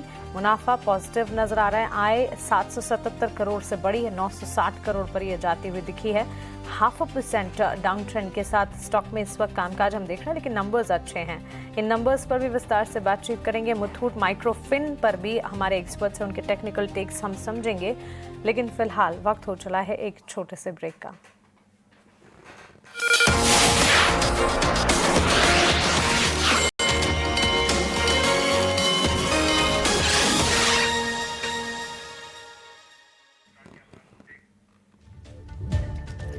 ब्रेक के बाद स्वागत है आपका। आप देख रहे हैं क्लोजिंग कॉल और अब सृष्टि भी हमारे साथ जुड़ गई हैं। सृष्टि, आज के सत्र में बाजार में बिकवाली भी दिखी फर्स्ट हाफ में, सेकंड हाफ में रिकवरी भी आई, लेकिन एज एक्सपेक्टेड फार्मा स्पेस ने डिफेंसिव्स का काम आज कम ही किया। नहीं जी, बिल्कुल मानसी, देखिए फार्मा स्पेस थोड़ा बहुत जो है बस कर रहा है, ज़्यादा उसमें ज़्यादा एक्साइटमेंट नहीं है, क्योंकि लुपिन के भी जब नंबर्स आए थे हम चर्चा भी कर रहे थे कि यहाँ पर नंबर्स जो हैं वो ठीक आते हुए दिखे हैं और स्टॉक में हल्का फुल्का रिएक्शन ज़रूर है। लुपिन की बात करें तो लगभग 1% की तेज़ी है। आप ब्रेक पे जाने से पहले किम्स के नंबर्स को एड्रेस कर रही थी, कुछ बहुत ज़्यादा एक्साइटिंग नंबर्स नहीं देखने को मिल रहे हैं अगर हम क्वार्टर ऑन क्वार्टर के नंबर्स को देखें तो, इसीलिए स्टॉक में थोड़ी सी प्रॉफिट बुकिंग। बट जी हाँ, आज एक्साइटमेंट कहाँ है, वो है पूरा एनबीएफसी स्पेस। चाहे आप श्रीराम फाइनेंस ले लीजिए या फिर एल&टी फाइनेंस ले लीजिए या फिर दिग्गज बजाज फाइनेंस की बात करें तो एनबीएफसी स्पेस ने पूरा आज मूड और माहौल बदल दिया है। और आप देखिए एक तरफा रैली जो है आपको एनबीएफसी काउंटर्स दिखाएंगे। मेटल काउंटर्स बहुत अच्छा प्रदर्शन कर रहे हैं, तो क्रॉस द बोर्ड हम देख रहे हैं कि एक्साइटमेंट तो भरपूर है। बट किम्स के ही एक बार नतीजों पर फोकस करते हैं। हमारे साथ तमाम गेस्ट हमारे मौजूद हैं और उनसे एक बार समझते हैं कि वो कैसे देख रहे हैं किम्स हॉस्पिटल्स के नतीजे, क्योंकि हाल फिलहाल जो भी हमारे हॉस्पिटल्स के नतीजे आए हैं वो ठीक ही आते हुए दिखे हैं। तेजस, एक बार किम्स के रिजल्ट्स तो ठीक ठाक आते हुए दिख रहे हैं, स्टॉक पे भी अपना व्यू दीजिए। क्या कोई अच्छा सेटअप यहाँ पे आप स्पॉट कर रहे हैं? देखिए, किम्स की बात करें तो स्टॉक थोड़ा सा साइडवेज चल रहा है। कोई बड़ा चार्ट सेटअप में कोई स्ट्रॉन्ग स्ट्रेंथ दिख नहीं रही है। नीचे में जो सपोर्ट है वो 680 के करीबन है, जो एक मेजर सपोर्ट है। जब तक ब्रेक नहीं करता है हल्का सा बायस पॉजिटिव है, बट मुझे लग रहा है जब तक ये स्टॉक 740 742 का लेवल सरपास नहीं करता है, फ्रेश बाइंग मोमेंटम नहीं आएगा, तो वेट करिए ब्रेकआउट के लिए। 740 743 एक ब्रेकआउट एरिया है। अगर ये ब्रेकआउट होता है तो ही फिर स्टॉक में एक बाइंग मोमेंटम आ सकता है और इन दैट केस स्टॉक ऊपर में 770 तक भी जा सकता है। तो चलिए किम्स पे एक ये व्यू। और पर इस बीच आप देखिए जितने भी तमाम मेटल काउंटर्स हैं उनमें किस तरीके की चमक है। आप टाटा स्टील देख लीजिए, वो बन चुका है निफ्टी का टॉप गेनर। वेदांता 500 के लेवल से सपोर्ट लेकर जो है अब 515 2% की तेजी जो है हमने वेदांता में देखी है। और जी हाँ, हिंडाल्को के भी जब नंबर्स आए तो अच्छे ही नंबर्स आते हुए दिखे और वो स्टॉक भी अपने आप को होल्ड करने की कोशिश में है। बट हिंडाल्को में नोवेलिस के नंबर्स से थोड़ा सा मूड और माहौल बिगड़ चुका था। एक बार गौरव अपनी राय दीजिए मेटल काउंटर्स पे, खास तौर से टाटा स्टील और वेदांता, ये दोनों ही काउंटर स्ट्रांगली मूव कर रहे थे हाल फिलहाल। क्या इन दोनों में से कोई बेहतर विकल्प दिख रहा है? Good afternoon. टाटा स्टील के अंदर एक अच्छा अपमूव दिखाई दे रहा है। 2 दिन का कंसेक्यूटिव डिक्लाइन था जस्ट निफ्टी इंडेक्स के साथ ही, अब उसके बाद एक स्मार्ट रिवर्सल यहाँ से नजर आ रहा है। शॉर्ट टर्म ट्रेडिंग पर्सपेक्टिव के हिसाब से भी यहाँ कंसिडर किया जा सकता है। 185 188 तक के लेवल्स में देख रहा हूँ नियर टर्म में आते हुए। स्टॉप लॉस की बात करें तो वो भी क्लोज बाय ही है, दैट इज आई थिंक 178 का स्टॉप फिलहाल के लिए इनफ रहेगा। जहां तक वीडीएल का सवाल है, वेदांता के शेयर के अंदर अभी जब तक ये अपना एक ट्रिपल टॉप सा फॉर्मेशन बनाया हुआ है, 3 बार उसी लेवल से रिवर्स किया है, 524.25 का लेवल है। एक बार वो सरपास हो और उसके बाद सस्टेन होता है, तभी कोई फ्रेश पोजीशन बनानी चाहिए, अदरवाइज दोबारा यहीं से रेजिस्ट होने के चांसेस ज्यादा हैं।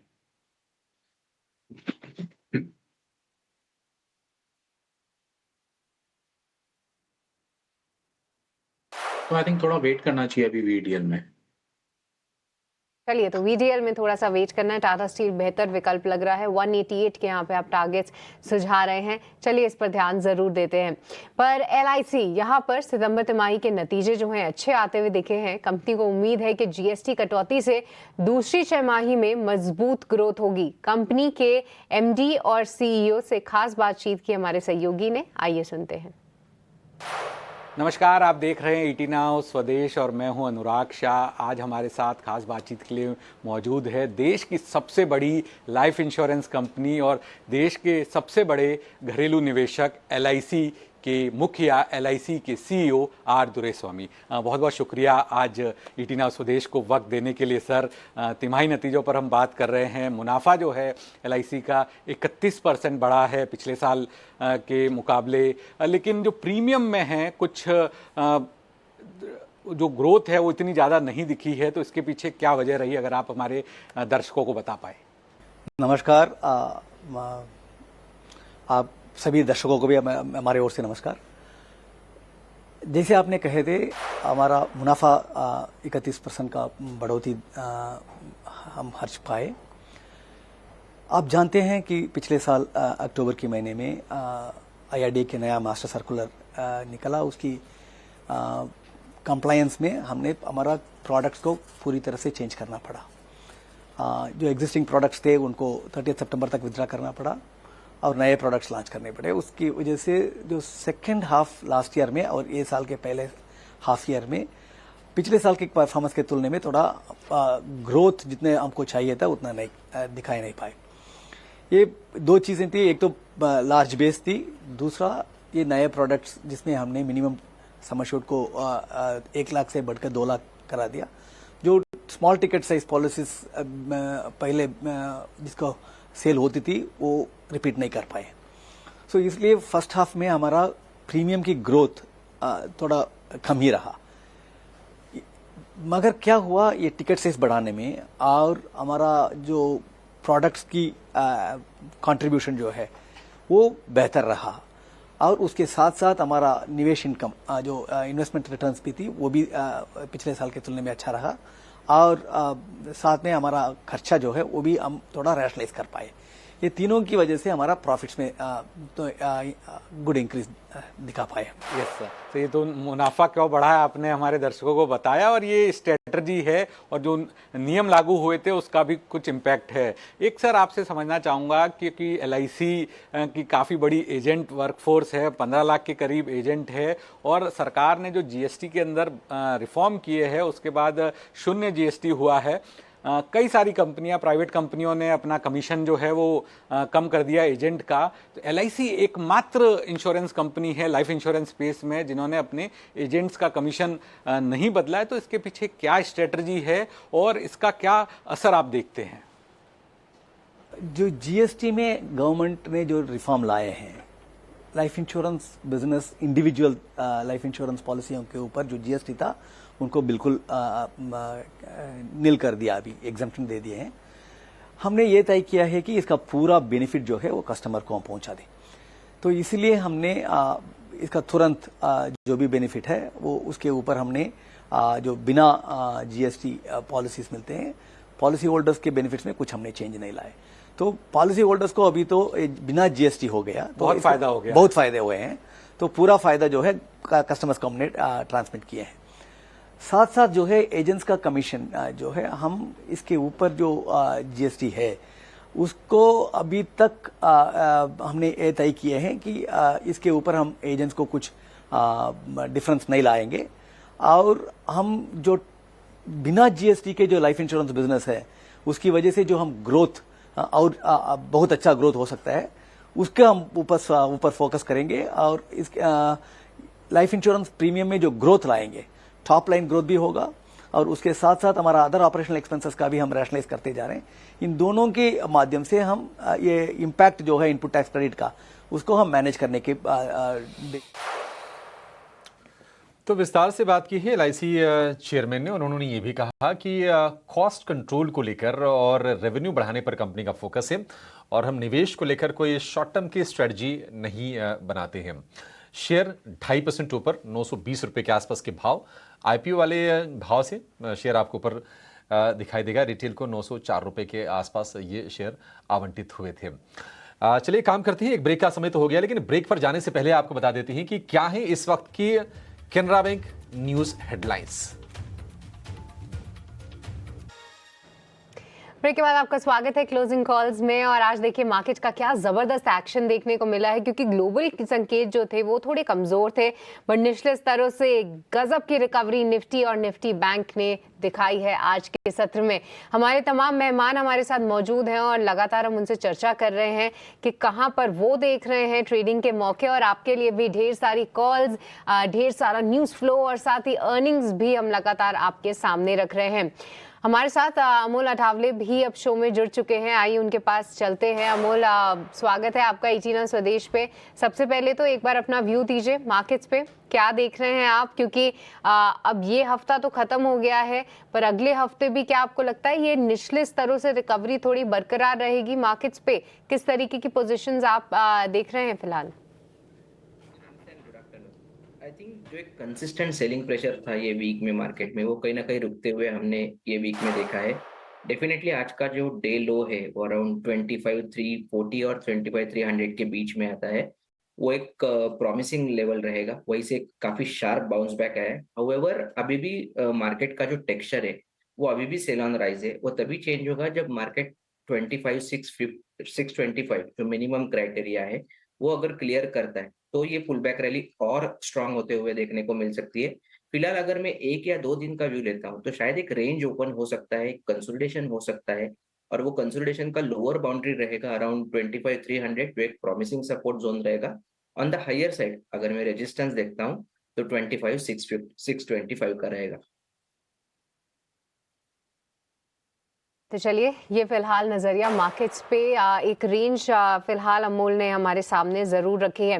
बट आज के सत्र में एनबीएफसीज ने कमाल कर दिखाया है, साथ ही साथ मेटल काउंटर्स अच्छी तरीके से प्रदर्शन कर रहे हैं। और एमएनएम, आप देखिए कल भी हमारे कई सारे एक्सपर्ट्स ने यहाँ पर बाय करने की सलाह दी थी, साथ ही साथ कॉल ऑप्शन के जरिए भी जो है आपको बताया था कि ये काउंटर अच्छा लग रहा है। एक बार अमोल एमएनएम पर ही अपनी राय दीजिए, लगभग 0.25% की तेजी हम ऑलरेडी देख रहे हैं, कैसे देख रहे हैं आप चार्ट्स को? क्योंकि परसों के सत्र में जब नंबर्स आए थे, यानी माफ कीजिएगा, आई थिंक 4 या 5 को नंबर्स आए थे, तब जो है एक पॉजिटिव रिएक्शन, उसके बाद जो है वो आरबीएल की डील हुई तो एक्साइटमेंट, और आज फिर से स्टॉक चल रहा है।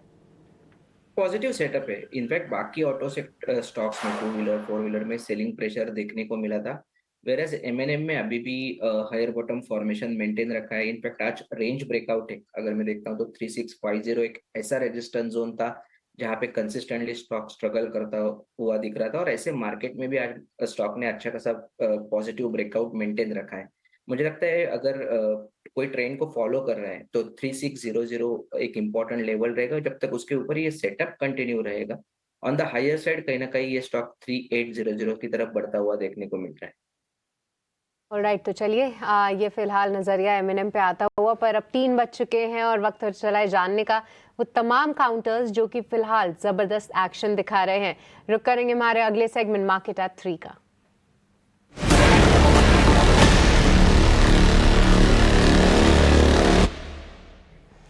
तो रोज की तरह हमारे साथ आनंद शुक्ला मौजूद हैं। आनंद, बताइए कहां देख रहे हैं आप एक्शन?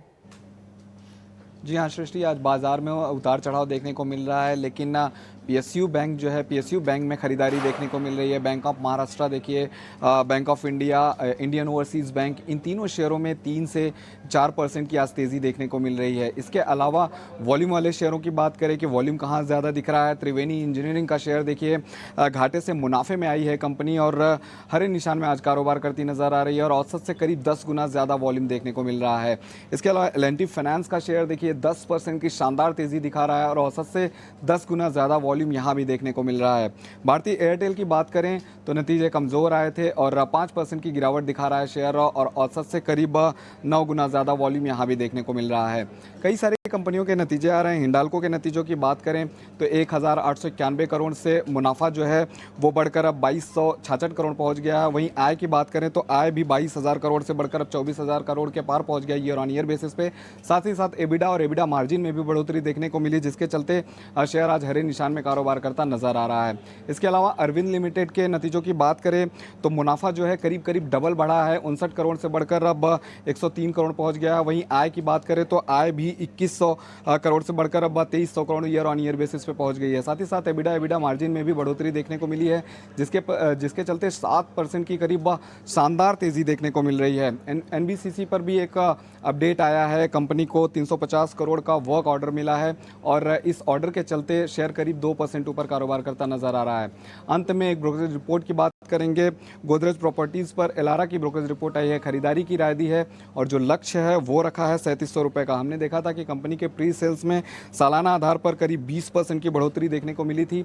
हालांकि आज रियल्टी सेक्टर में गिरावट दिख रही है, जिसकी मार जो है शेयर आज झेलता नजर आ रहा है। तो 3 बजे तक ये सारे अपडेट्स थे जिनकी वजह से इन सभी शेयरों में आज एक्शन देखने को मिल रहा है।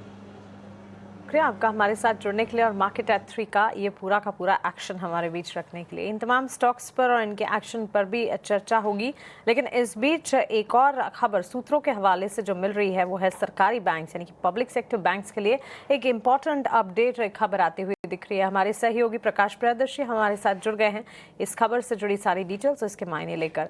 प्रकाश, बताएं पीएसयू बैंक्स के लिए इस वक्त क्या इंपॉर्टेंट अपडेट आई है? देखिए, पब्लिक सेक्टर बैंक्स के पॉइंट ऑफ व्यू से देखें तो काफी इंपॉर्टेंट डेवलपमेंट है, क्योंकि उनकी जो फंड रेजिंग एक्सरसाइज है उस प्रक्रिया में तेजी आने वाली है। सूत्र हमें बता रहे हैं कि अगले हफ्ते से दीपम जो है वो रोड शो ऑर्गेनाइज करने जा रहा है। दरअसल सरकार पब्लिक सेक्टर बैंक्स में 5 बैंक्स में माइनॉरिटी जो स्टेक है वो बेचना चाहती है। इस पर अप्रूवल भी है, लेकिन उस प्रक्रिया में अभी तक ज्यादा तेजी नहीं आई है और सूत्र हमें बता रहे हैं कि अगले हफ्ते से इसमें तेजी आएगी, क्योंकि दीपम जो है औपचारिक रूप से जो इन्वेस्टर रोड शो है उसको ऑर्गेनाइज करने जा रहा है, उस प्रक्रिया की शुरुआत करने जा रहा है। तो काफी इंपॉर्टेंट डेवलपमेंट है। सूत्र इस बात की भी जानकारी दे रहे हैं कि दीपम सेक्रेटरी अगले हफ्ते मुंबई जा सकते हैं। बैंक ऑफ महाराष्ट्र का जो रोड शो है उसमें पार्टिसिपेट कर सकते हैं और उस इन्वेस्टर्स के मन में क्या चल रहा है, उनकी क्या डिमांड्स हैं, ये तमाम तरह के जो मसले हैं जिस पर चर्चा की जा सकती है। जैसा कि आपको पता है कि सरकार ने पहले ही 5 पीएसबीज में QIP IOFS रूट के जरिए फंड रेजिंग एक्सरसाइज को गवर्नमेंट ने मंजूरी दे दी है, जिसमें Bank of Maharashtra, Indian Overseas Bank, Central Bank of India, UCO Bank and Punjab and Sind Bank शामिल है, जिसमें कि जो कि जरूरी है सेबी का जो minimum public share holding norms है उसको मीट करने के पॉइंट ऑफ व्यू से। लिहाजा इसकी मंजूरी पहले से मिल चुकी है। सभी बैंकों के बोर्ड ने भी फंड रेजिंग एक्सरसाइज को अपनी मंजूरी दे दी है ट्रांचेस में, और अब इस प्रक्रिया में तेजी आएगी। सूत्र इस बात की भी जानकारी दे रहे हैं कि दीपम सेक्रेटरी जो मर्चेंट बैंकर्स हैं, जो लीगल एडवाइजर्स हैं जिसकी नियुक्ति की गई है, उनके साथ भी बैठक कर सकते हैं। उनसे इस बात के सुझाव मांगे जाएंगे कि पब्लिक सेक्टर बैंक्स में फॉरेन इन्वेस्टमेंट कैसे बढ़ाई जाए और वो कौन सी प्रक्रिया हो सकती है, इस पर भी चर्चा की जा सकती है। इसके बाद इन्वेस्टर के साथ बैठक के बाद ये निर्धारित किया जाएगा कि फंड रेजिंग एक्सरसाइज के लिए रूट क्या होगा, क्या वो QIP होगा या OFS होगा या कोई और रूट्स हो सकते हैं। इस पर अंतिम फैसला लिया जाएगा। तो काफी इंपॉर्टेंट डेवलपमेंट है। जैसा कि आपको पता है कि सरकार FY26 में फंड रेजिंग एक्सरसाइज के जरिए PSB में फंड रेजिंग एक्सरसाइज के जरिए करीब 45,000 करोड़ रुपए जुटाना चाहती है, और इसमें से करीब 25,000 करोड़ रुपए SBI ने QIP के जरिए ऑलरेडी रेज कर लिए हैं। तो बाकी की जो रकम है वो 5 पब्लिक सेक्टर बैंक्स में माइनॉरिटी स्टेक सेल के जरिए सरकार ये फंड रेज करेगी। तो इसके लिए प्रक्रिया की जो शुरुआत है वो अगले हफ्ते से उसमें तेजी आएगी। ठीक है प्रकाश, बहुत शुक्रिया। तो सरकारी बैंकों में हिस्सा बिकने की खबरें हम जल्द आते हुए हो सकता देखेंगी। सूत्रों के हवाले से ये प्रकाश जानकारी दे रहे थे, और उसके पहले भी खबर आई थी कि जो FDI की जो लिमिट है उसको बढ़ा के 50% किया जा सकता है, फिलहाल जो कि सरकारी बैंकों के लिए 20% के आसपास का है। तो देखते हैं कि ये चीज़ें कब आती है। और उसके बाद ही हमने देखा था कि PSU बैंक में एक लेग की जो तेज़ी बनी है उस खबर के बाद ही बनी थी। अमोल जी, सरकारी बैंकों में हम देख रहे हैं कि एसबीआई हो या फिर जो छोटे साइज के बैंक्स भी हों, सारे के सारे चले हैं। उसमें ऐसा नहीं रहा है कि नहीं बड़े बड़े बैंक चले हों, छोटे बैंक ना चले हों। आप जरा बताइए कि अभी आपको यहाँ से कहाँ पर स्ट्रेंथ दिख रही है। और एक और चीज थोड़ी सी ना व्यक्तिगत है, वो जब ये शब्द आता है ना रोड शो, तो मुझे मतलब लगता है नहीं थोड़े से ना शब्दों में बदलाव करने चाहिए। आप जरा बताइए रोड शो से आपके मन में पहला ख्याल क्या आता है? मुझे तो ऐसा लगता है कि प्रोमोशनल एक्टिविटी टाइप की कोई चीज है जो सड़कों में बाहर जाके हम रोड शो करते हैं। तो जरा अपने पसंद के स्टॉक बताइए और इस शब्द पे जरा अपनी राय बताइए। जी बिल्कुल, रोड शो अगर हम वो वर्ड ऐसा पावर वर्ड है कि आपके दिमाग में जो पिक्चर आता है वो रोड शो मतलब ऐसा कोई इवेंट है या कुछ पब्लिसिटी इवेंट है, ऐसा ही मेरे भी दिमाग में पहले वही आया जो आपके दिमाग में आया। बाद में मैंने उसको रिकॉल किया था। अगर पीएसयू बैंक की तरफ मैं जाता हूँ तो सभी पीएसयू बैंक्स इंडेक्स में काफी प्रॉमिसिंग एक्टिविटी रहे। मार्केट करेक्शन जो था अभी, वहां पे कोई खास इम्पैक्ट पीएसयू बैंक के ऊपर दिखा नहीं। एसबीआई जैसे बड़े बैंक हो या फिर छोटे बैंक जैसे Canara bank, Punjab national bank या बैंक ऑफ इंडिया जैसे, अगर मुझे पिक करना है, कोई स्टॉक पिक करना है, तो एक बैंक ऑफ इंडिया का एक मोमेंटम काफी स्ट्रांग है। एक कंसोलिडेशन के बाद स्टॉक में एक रेंज ब्रेकआउट आया है और ये जो फॉर्मेशन बना है आज 3% ऊपर है, ये मुझे लगता है और प्रॉमिसिंग होता जा रहा है और मोमेंटम जो है वो पॉजिटिव साइड पर रह सकता है। पोजिशनल ट्रेडर के लिए 140 का एक सपोर्ट जोन रहेगा। ऑन द हायर साइड कहीं ना कहीं ये 150 155 की तरफ पोजिशनली बढ़ता हुआ देखने को मिल रहा है। दूसरा मैं पीएनबी के साथ भी जाना चाहूंगा। पीएनबी का भी काफी प्रॉमिसिंग है, हायर बॉटम फॉर्मेशन कंसिस्टेंटली है। आज थोड़ा सा रिकवर हुआ है, एक रेंज ब्रेकआउट का इंतजार रहेगा। 124 अगर क्रॉस करता है पीएनबी स्टॉक तो मुझे लगता है बुलिश साइड का मोमेंटम और बढ़ने के चांसेस चार्ट्स पे काफी स्ट्रांग है। 120 का सपोर्ट रहेगा। पीएनबी हो गया और बैंक ऑफ इंडिया हो गया, ये दो शेयर हैं जो अमोल जी के रडार पर हैं। बैंकिंग फाइनेंशियल की चर्चा को थोड़ा सा और आगे बढ़ाएंगे और दो और शेयर आपके सामने अमोल में रख रहा हूं। आप जरा बताइए कि आपको कैसे लग रहे हैं। और दोनों में कॉमन चीज ये है कि दोनों ने आज अपना 52 वीक का या नया हाई बनाया है। रिकॉर्ड हाइस पर ही शेयर होंगे आई थिंक ये। एयू स्मॉल फाइनेंस बैंक और एबी कैपिटल अच्छी रफ्तार दोनों ने दिखाई है। अभी कितनी गुंजाइश आप देख रहे हैं इसमें, इनमें से तेजी की, और दोनों में से कौन सा शेयर आपको बेहतर लग रहा है? एयू स्मॉल फाइनेंस बैंक काफी प्रॉमिसिंग लग रहा है। स्टैंडर्ड डिस्क्लेमर, आज हमने ये हमारे प्लेटफॉर्म में भी शॉर्ट टर्म के लिए रिकमेंड किया हुआ था। रैली के बाद कंसोलिडेशन और आज रेंज ब्रेकआउट, और रेंज ब्रेकआउट भी काफी प्रॉमिसिंग है। स्ट्रॉन्ग बुलिश कैंडल और सपोर्टेड बाय द वॉल्यूम्स, तो वॉल्यूम एक्टिविटी भी काफी डिसेंट है। मुझे लगता है इसका पोजिशनल सेटअप भी काफी प्रॉमिसिंग है। जब तक ये 860 870 के ऊपर रहेगा, ये सेटअप कंटिन्यू रहेगा। ऑन द हायर साइड कहीं ना कहीं ये 925 और 950 की तरफ बढ़ता हुआ देखने को मिल सकता है। दूसरा एबी कैपिटल, अगर इसका भी अगर हम पैट फॉर्मेशन देखते हैं तो काफी स्मूथ रहा है। तो एकदम शॉर्ट करेक्शन आए, कंसोलिडेशन आया है और उसके बाद जो ब्रेकआउट्स आए वो भी कंसिस्टेंट रहे। तो मुझे लगता है ये थोड़ा सा ओवरबॉट है, बट अभी भी कोई चांस ऐसा लग नहीं रहा है कि कोई बड़ा रिवर्सल स्टॉक में ट्रिगर हो सकता है। तो जो भी ट्रेंड को फॉलो कर रहे हैं ये लेवल से, उनके लिए आज का डे लो या फिर हायर बॉटम फॉर्मेशन भी उसको बोल सकते हैं, वो रहेगा 324 का। जब तक इसके ऊपर है मुझे लगता है ये सेटअप कंटिन्यू रहेगा। On the higher side AB Capital positional point of view से 360 365 तक के लेवल्स दिखा सकता है। ऑलराइट, 360 365 के लेवल्स भी दिखाने का दमखम रखता है एबी कैपिटल। चलिए इसको ध्यान में रखेंगे। पर अमोल जी, हाल फिलहाल जो जितने शिपिंग काउंटर्स हैं उनमें बहुत अच्छा मूव है। देखिए सरकार की पॉलिसी तो वो लगातार जो है हमें बता ही रहे हैं। हम तमाम बार शिपिंग सेक्रेटरी से भी इंटरैक्ट करते हैं और उनका भी यही कहना है कि इस स्पेस में भी आत्मनिर्भर बनना ही है, क्योंकि अब तक जितने भी इम्पोर्ट या एक्सपोर्ट की चीज़ें हम करते हैं वो लीज्ड शिप्स पे होती है। यहाँ पर मेंटेनेंस और रिपेयर फैसिलिटी नहीं है, उसको बनाना है, घरेलू शिप्स बनानी है। इन सब पर जो है सरकार का पूरा फोकस है। ये एक लंबा टारगेट है, बट एक्साइटमेंट तो है इस पूरे स्पेस में। पर अमोल जी, आप का कोई पसंदीदा स्टॉक इस स्पेस से? क्योंकि देखिए शिपिंग कॉर्पोरेशन ऑफ इंडिया ये हाल फिलहाल थोड़ा अच्छा मूव कर रहा है। वहीं जीई शिपिंग में देख रही थी, आज इसके नतीजे भी आने वाले हैं वैसे, और आज ये स्टॉक में 3-3.5% की तेजी है। फिर मजगांव डॉक ले लीजिए, डिफेंस साइड भी थोड़ा सा आपको एक्सपोजर मिल जाएगा।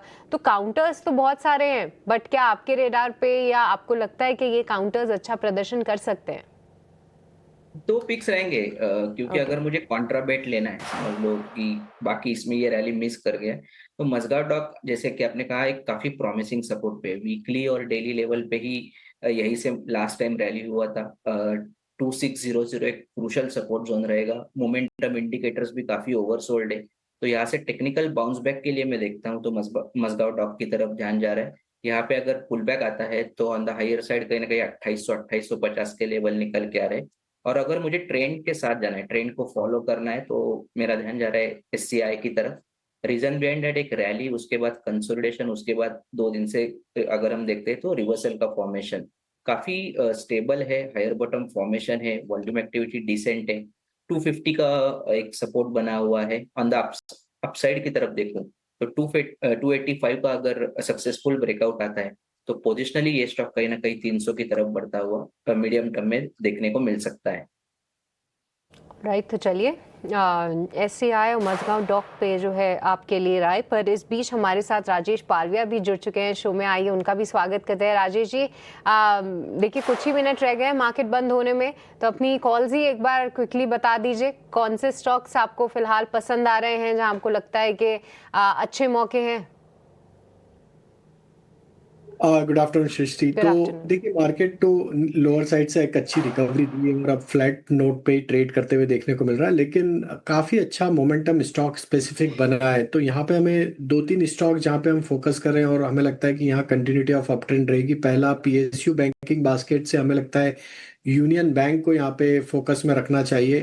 ये थर्ड कंसेक्यूटिव वीक है जहाँ पे stock higher high low formation बनाते हुए दिख रहा है, और जिस तरीके के यहाँ पे फॉर्मेशन बन रहे, एक rounding bottom formation weekly chart पे आते हुए दिख रहा है, और हमें लगता है एक अच्छे अपमूव के लिए ये स्टॉक बाय किया जा सकता है।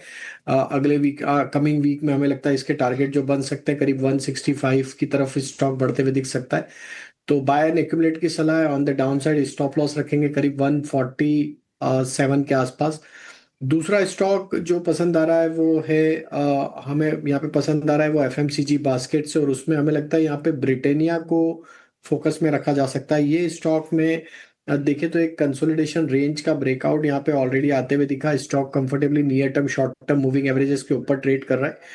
हमें लगता है यहाँ पे 62-40 60-80 की तरफ ये स्टॉक बढ़ते हुए दिख सकता है। तो ब्रिटेनिया पे बाय एंड एक्यूमुलेट की सलाह। On the down side stop loss होगा करीब 6160 के आसपास। और तीसरा स्टॉक जो पसंद आ रहा है वो हमें केमिकल एग्रो केमिकल बास्केट से, और उसमें यूपीएल ये स्टॉक हमें पसंद आ रहा है, और हमें लगता है कि यहाँ पे एक अच्छा ब्रेकआउट बनते हुए दिखा है। 765-770 के टारगेट के लिए यूपीएल पे बाय करने की सलाह है। On the down side 735 stop loss होगा। तो चलिए ये टेक इस वक्त मिलता हुआ कुछ स्पेसिफिक कॉल्स और इन स्टॉक्स पर खास तौर से नजर रखनी है। ऑयल रिफाइनर्स पर भी फोकस है। चेन्नई पेट्रोलियम आज सुबह से ही हम देख रहे हैं करीब 5% के गेंस के साथ ये स्टॉक अच्छी खासी मजबूती पर ट्रेड करता हुआ। एमआरपीएल के चार्ट्स पर भी फोकस होना चाहिए, लेकिन चेन्नई पेट्रो में तो अच्छी खासी मजबूती है ही, 5% की गेंस। और Rajesh ji good afternoon. MRPL में भी 2% की तेजी इस वक्त नजर आ रही है। ऑयल रिफाइनर्स में इस तेजी के पीछे की वजह फंडामेंटल्स तो हम देखेंगे ही, लेकिन क्वार्टर टेक्निकली चार्ट्स कैसे नजर आ रहे हैं? गुड आफ्टरनून मानसी जी। तो देखिए oil marketing company, oil and gas sector और ये रिफाइनरी कंपनी सभी में एक अच्छा मोमेंटम बना हुआ है। आज फ्रेश ब्रेकआउट चेन्नई पेट्रो में आते हुए दिखा, और जिस तरीके से अब यहाँ पे चार्ट शेप्ड अप होते हुए दिख रहे हैं, हमें लगता है चेन्नई पेट्रो अब यहाँ पे 995 के ऊपर अगर सस्टेन रहता है तो इसके जो नेक्स्ट टारगेट बन सकते हैं वो करीब 1060 की तरफ बनते हुए दिख सकते हैं। वहीं अगर हम देखें तो ऑयल मार्केटिंग कंपनी में हिंद पेट्रो का भी स्ट्रक्चर हमें पसंद आ रहा है। ये स्टॉक भी अपने मल्टीपल सप्लाई जोन के ब्रेकआउट के ऊपर ट्रेड करते हुए देखने को मिल रहा है। तो हिंद पेट्रो पे भी हमें लगता है कि ये मोमेंटम एक्सटेंड होते हुए दिखेगा। एक थोड़ा सा ब्रीदर देखने को मिला है स्टॉक में लास्ट 1-2 ट्रेडिंग सेशन में, बट जिस तरीके के ब्रेकआउट बने तो हमें लगता है एचपीसीएल का नेक्स्ट टारगेट 515-520 की तरफ आते हुए दिख सकता है, पोजिशनल टारगेट। तो यहाँ पे बाय एंड एक्यूमुलेट की सलाह। ऑन द डाउन साइड 470 के आसपास का स्टॉप लॉस रखने होंगे। चलिए ये राय कुछ तमाम ऑयल रिफाइनर्स पर इस वक्त में मिलती हुई, लेकिन इस बीच राजेश जी ने तो अपने ट्रेडिंग आइडियाज़ बताएं। अमोल जी, क्या आपने अपने बीटीएसटी एसटीपीटी कॉल्स हमारे साथ शेयर किए? कोई स्टॉक्स है इस वक्त आपके फोकस रेडार पर? बाजार बस बंद होने वाला है। जी बिल्कुल, थोड़ा पोजिशनल पॉइंट ऑफ व्यू से देख रहा हूँ। एक तो एक्सिस बैंक काफी प्रॉमिसिंग लेवल पे करेक्शन खत्म करता हुआ देखने को मिल रहा है। 1225 के आसपास है, अगर रिवर्सल आता है तो पोजिशनली 1285 की तरफ बढ़ता हुआ देख सकते हैं। 1200 का स्टॉप लॉस रहेगा। दूसरा मोमेंटम को अगर मैं चेस कर रहा हूँ तो रैडिको के साथ जाना चाहूंगा। 3305 के आसपास है, पोजिशनली 3475 3500 तक के टारगेट्स निकल कर है। स्टॉप लॉस रहेगा 3230 का। तो चलिए, ये BTST ट्रेड्स हमारे एक्सपर्ट्स की तरफ से। इस बीच आदित्य बिरला कैपिटल, इस स्टॉक में भी हम देख रहे हैं नए उच्चतम स्तर पर कामकाज। आज सुबह जहां बाजार में डाउनसाइड विजिबल थी, तब स्टॉक ने भी एक डाउन टर्न लिया था। करीब 325 के लेवल पर ये स्टॉक काम कर रहा था और वहां से 338 तक का सफर, यानी करीब 3.5-4% के गेंस एक दिन में हासिल किए हैं। इस बीच बिरला कॉर्प के भी नतीजे आए हैं। घाटे से मुनाफे में कंपनी आती हुई दिखी है। सालाना आधार पर आंकड़े आपके स्क्रीन पर हैं। 25 करोड़ का घाटा जहां झेल रही थी, वहां से करीब 90 करोड़ के मुनाफे में ये कंपनी आती हुई देखने को मिली है। सालाना आधार पर नतीजे जो है मजबूत हैं। 3.25% के गेंस के साथ इस वक्त स्टॉक में कामकाज हम देख रहे हैं। इसके अलावा रेवेन्यू के फ्रंट पर भी नतीजों को एक बार देखेंगे, चेक करेंगे। लेकिन Rajesh ji, Birla Corp result backed action है जो कि स्टॉक में रिफ्लेक्ट होता हुआ दिख रहा है, और साथ साथ AB कैपिटल पर भी अपनी राय दीजिएगा। तो मानसी जी, स्टॉक में करेक्टिव मूव हमने पिछले कुछ हफ्तों में देखा था। लोअर साइड पे स्टॉक में हमने देखा कि एक एक्यूमुलेशन एक्टिविटी देखने को मिली। आज रिजल्ट के बाद जरूर एक अच्छा अप मूव बना है, लेकिन हमें लगता है अभी भी यहाँ पे 1260 1270 ये इसके लिए क्रूशियल रेजिस्टेंस एरिया है। जब तक ये लेवल क्रॉस नहीं होंगे, थोड़ा और कंसोलिडेशन यहाँ पे बनते हुए देखने को मिल सकता है। हालांकि स्टॉक में एक पुल बैक तो जरूर बना है लोअर साइड से, बट यहाँ पे जिन्होंने भी लॉन्ग साइड का ट्रेड लिया है उन्हें ये सलाह होगी कि करीब 1200 के आसपास के स्टॉप लॉस जरूर फॉलो करें। अगर ये 1200 के नीचे फिसलता है तो हमें लगता है वापस थोड़ा प्रॉफिट टेकिंग आते हुए दिख सकता है। तो एट दी जंक्शन 1200 के स्टॉप लॉस से बने रहे, और हम 1260 के पुल बैक की तरफ हमें लगता है इसमें मोमेंटम आ सकता है। ये किराए इस वक्त में मिलती हुई 3% की तेजी। अब नतीजों का पूरा असर है जो कि बिरला कॉर्प के स्टॉक प्राइस पर इस वक्त नजर आ रहा है।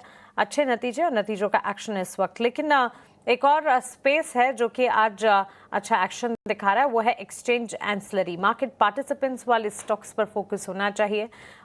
Likes of BSE limited, camps, CDSL, NSDL, MCX, ये तमाम स्टॉक्स में एक तरफा तेजी। एंजल वन का स्टॉक देखिए, दिन के उच्चतम स्तर पर करीब 5% के गेंस के साथ। ठीक इसी तरह बाकी सारे शेयरों में भी अच्छी खासी मजबूती। लेकिन एकाएक जहां बाजार की शुरुआत को अगर याद करेंगे, कमजोरी थी, उसके बाद सेकंड हाफ में रिकवर हुए हैं मार्केट्स।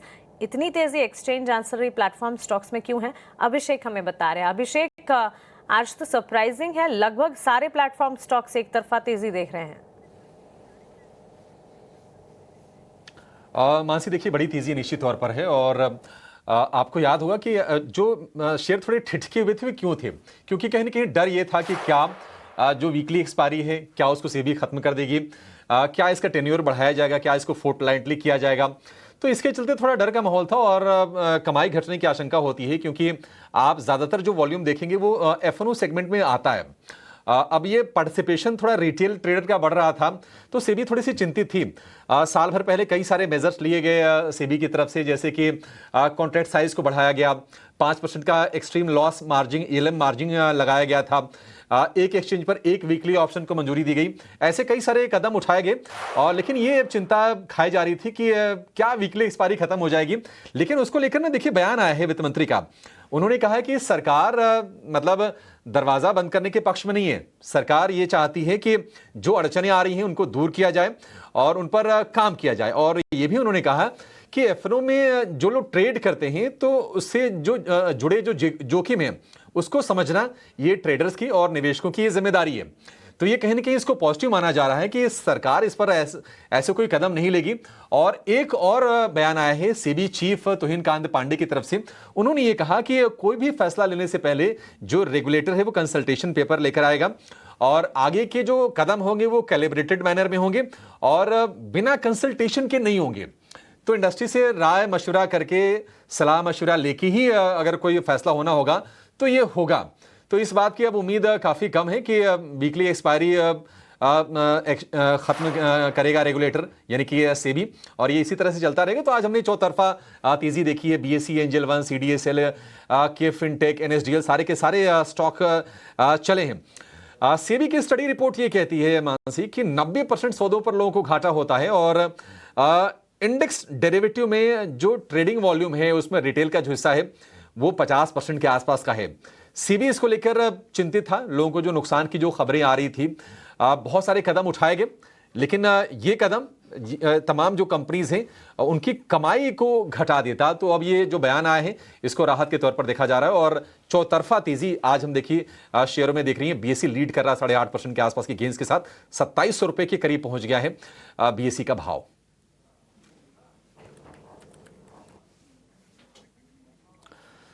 तो चलिए इस पर एक जरा व्यू भी ले लेते हैं। राजेश जी, अब तेजी क्या आपको लगता है कि एक नया दौर शुरू होगा, क्योंकि एक बहुत बड़ा हैंगओवर था, बड़ी चिंता थी। क्या विचार हैं आपके इस पर? तो देखिए, जिस तरीके से स्टेटमेंट आया है उसके चलते जरूर आज सभी प्लेटफॉर्म कंपनीज में capital market related specially stocks में एक अच्छा मोमेंटम बना, और ये क्लियरली दिखाता है कि जो एक हैंगओवर बना हुआ था कि किस तरीके से रेगुलेटर इस डेरिवेटिव पीस को किस तरीके से हैंडल करेंगे। तो कहीं ना कहीं जो लग रहा था कि हम वीकली एक्सपायरी में चेंज होते हुए देखेंगे, या वीकली कॉन्ट्रैक्ट हो सकता है कहीं शिफ्ट होके फोर्टनाइटली या मंथली में ही कन्वर्ट हो जाए, ये सब जो चिंताएं थी, जिसके चलते जरूर सारे एक्सचेंज ब्रोकिंग कंपनीज में एक प्रॉफिट टेकिंग बनी थी। बट आज का जो ब्रेकआउट बना है बीएसई में वो काफ़ी प्रॉमिसिंग है, और हमें लगता है कि अब ये अगर 2500 के ऊपर सस्टेन रहता है, 2550 के ऊपर, तो यहाँ पे नेक्स्ट लक्ष्य जो बन सकता है वो करीब 2800 की तरफ बनते हुए दिख सकता है। वहीं अगर हम देखें तो सीडीएसएल, एंजल वन, ये स्टॉक्स में भी एक अच्छा मोमेंटम आज बनते हुए दिखा है। तो हमें लगता है सीडीएसएल को भी यहाँ पे फोकस में रखना चाहिए। 1530 के ऊपर अगर अब ये सस्टेन रहेगा तो इसका नेक्स्ट टारगेट 1630, 1640 की तरफ बढ़ते हुए दिख सकता है। वहीं हम देखें तो एंजल वन भी एक अपने फ्रेश ब्रेकआउट की तैयारी करते हुए दिख रहा है। एंजल वन में हमें लगता है कि यहाँ पे 2640 का लेवल ये अगर क्रॉस करने में कामयाब होता है तो ये स्टॉक में 2750, 2800 तक की अपसाइड भी बनते हुए दिख सकती है। तो हमें लगता है कि ये स्टेटमेंट काफी महत्वपूर्ण रहा है market capital market related stocks और ब्रोकिंग स्टॉक्स के लिए, और हमें लगता है कि अगर यही लाइन पे दिशा निर्देश रहते हैं आगे वीकली एक्सपायरी या डेरिवेटिव मार्केट के लिए, तो हमें लगता है कि ये गोइंग फॉरवर्ड ये तेजी और भी बढ़ते हुए दिख सकती, क्योंकि एक मास पार्टिसिपेशन डेरिवेटिव स्पेस में अभी भी यहाँ पे पार्टिसिपेट करता है, और ऑप्शन ट्रेडिंग जो कि एक काफी बड़ा पार्टिसिपेशन ऑप्शन ट्रेडिंग का कंट्रीब्यूट होता है इन एक्सचेंजेस पे और ब्रोकिंग कंपनीज में। तो हमें लगता है कि ये एक अच्छा पॉजिटिव मूव रहेगा इन स्टॉक्स के लिए गोइंग फॉरवर्ड। अमोल जी, राजेश जी, शुक्रिया आपका हमारे साथ जुड़ने के लिए और अपने ट्रेडिंग आइडियाज और मार्केट पर आउटलुक हमारे साथ शेयर करने के लिए। चलिए क्लोजिंग की तरफ बढ़ते हैं। और भारतीय बाजार में आज काफ़ी इंटरेस्टिंग सेशन रहा। First half of the markets काफ़ी चैलेंजिंग थे, लेकिन सेकंड हाफ तक आते आते सरप्राइजिंग रिकवरी मार्केट ने अटेम्प्ट किया, और इस रिकवरी में कामयाबी भी हाथ लगी। At present if we see ICICI Bank, Mahindra and Mahindra, Infosys, Britannia, SBI Life जैसे काउंटर्स जहां पर अच्छी खासी एक्शन और तेजी का माहौल नजर आ रहा है। एक्सचेंज एंसिलरी स्टॉक्स में बढ़िया बढ़त थी। तमाम एक्सचेंज एंसिलरी प्लेटफॉर्म स्टॉक्स को अगर देखेंगे, एक तरफा तेजी और of course news backed action था जो कि हम देख रहे थे। बीएसई लिमिटेड, एंजल वन, कैम, सीडीएसएल, तमाम स्टॉक्स में बढ़िया तेजी। निफ्टी के गेनिंग मोमेंटम वाले stocks Bajaj Finance, Adani Enterprises, Tata Steel, Shriram Finance जैसे काउंटर्स रहे। मार्केट का टेक्सचर और ब्रेथ जो है फर्स्ट हाफ में हम देख रहे थे डिक्लाइंस का पलड़ा भारी था, लेकिन सेकंड हाफ तक पहुंचते पहुंचते एडवांसेस आगे हैं। 50-50 येट अगेन 1457 एडवांसेस के सामने 1415 डिक्लाइंस नजर आ रहे हैं। लेकिन ऑल इन ऑल इस वक्त अगर देखें बाजार की क्लोजिंग अच्छी होती हुई 25,500 के लेवल्स को इंटैक्ट रखता हुआ निफ्टी 57,900 के पार बैंक निफ्टी की क्लोजिंग। निफ्टी के मुकाबले बैंक निफ्टी में आउट परफॉर्मेंस बेहतर रही, करीब 350 अंकों की बढ़त के साथ। वही 83,250 के स्तर पर हल्का फुल्का डाउन ट्रेंड है, लेकिन सेंसेक्स में हम देख रहे हैं बिकवाली का दबाव 83,250 के स्तर पर क्लोजिंग। बैंक्स एंड फाइनेंशियल्स ने कमान संभाली। इसके अलावा अगर देखें ऑटो सेक्टर की चाल पर अच्छा खासा एक्शन था। पाड़ा के डेटा आते हुए दिखे, उसके ठीक बाद हमने देखा आज ऑटो सेक्टर में भी अच्छी खासी मूवमेंट नजर आई। वहीं मेटल स्टॉक में भी बढ़िया बढ़त के साथ कामकाज। ब्रॉडर मार्केट्स में भी stock wise moves and opportunities ढेर सारी मिलती गई। ये पूरा हफ्ता ट्रंकेटेड था, लेकिन हफ्ते की क्लोजिंग अगर देखेंगे बेहतर ही कही जाएगी, क्योंकि मार्केट चैलेंजिंग एनवायरनमेंट में भी ढेर सारे क्यूज एंड ट्रिगर्स को डाइजेस्ट करते करते भी अपमूव्स तलाश ही लेता है। तो चलिए इसी के साथ यहाँ पर क्लोजिंग अच्छी होती हुई नजर आ रही है, बढ़िया मजबूती है। उम्मीद यही करेंगे कि इसी तरह के लेवल्स के साथ सोमवार के सेशन में भी बाजार की शुरुआत होती दिखे। हालांकि ग्लोबल सेटअप अगर देखेंगे विदेशी बाजार से संकेतों में काफी उठापटक जारी रहेगी। लेकिन इसी के साथ वक्त तो चला एक छोटे से ब्रेक का, जल्द लौटेंगे। नमस्कार।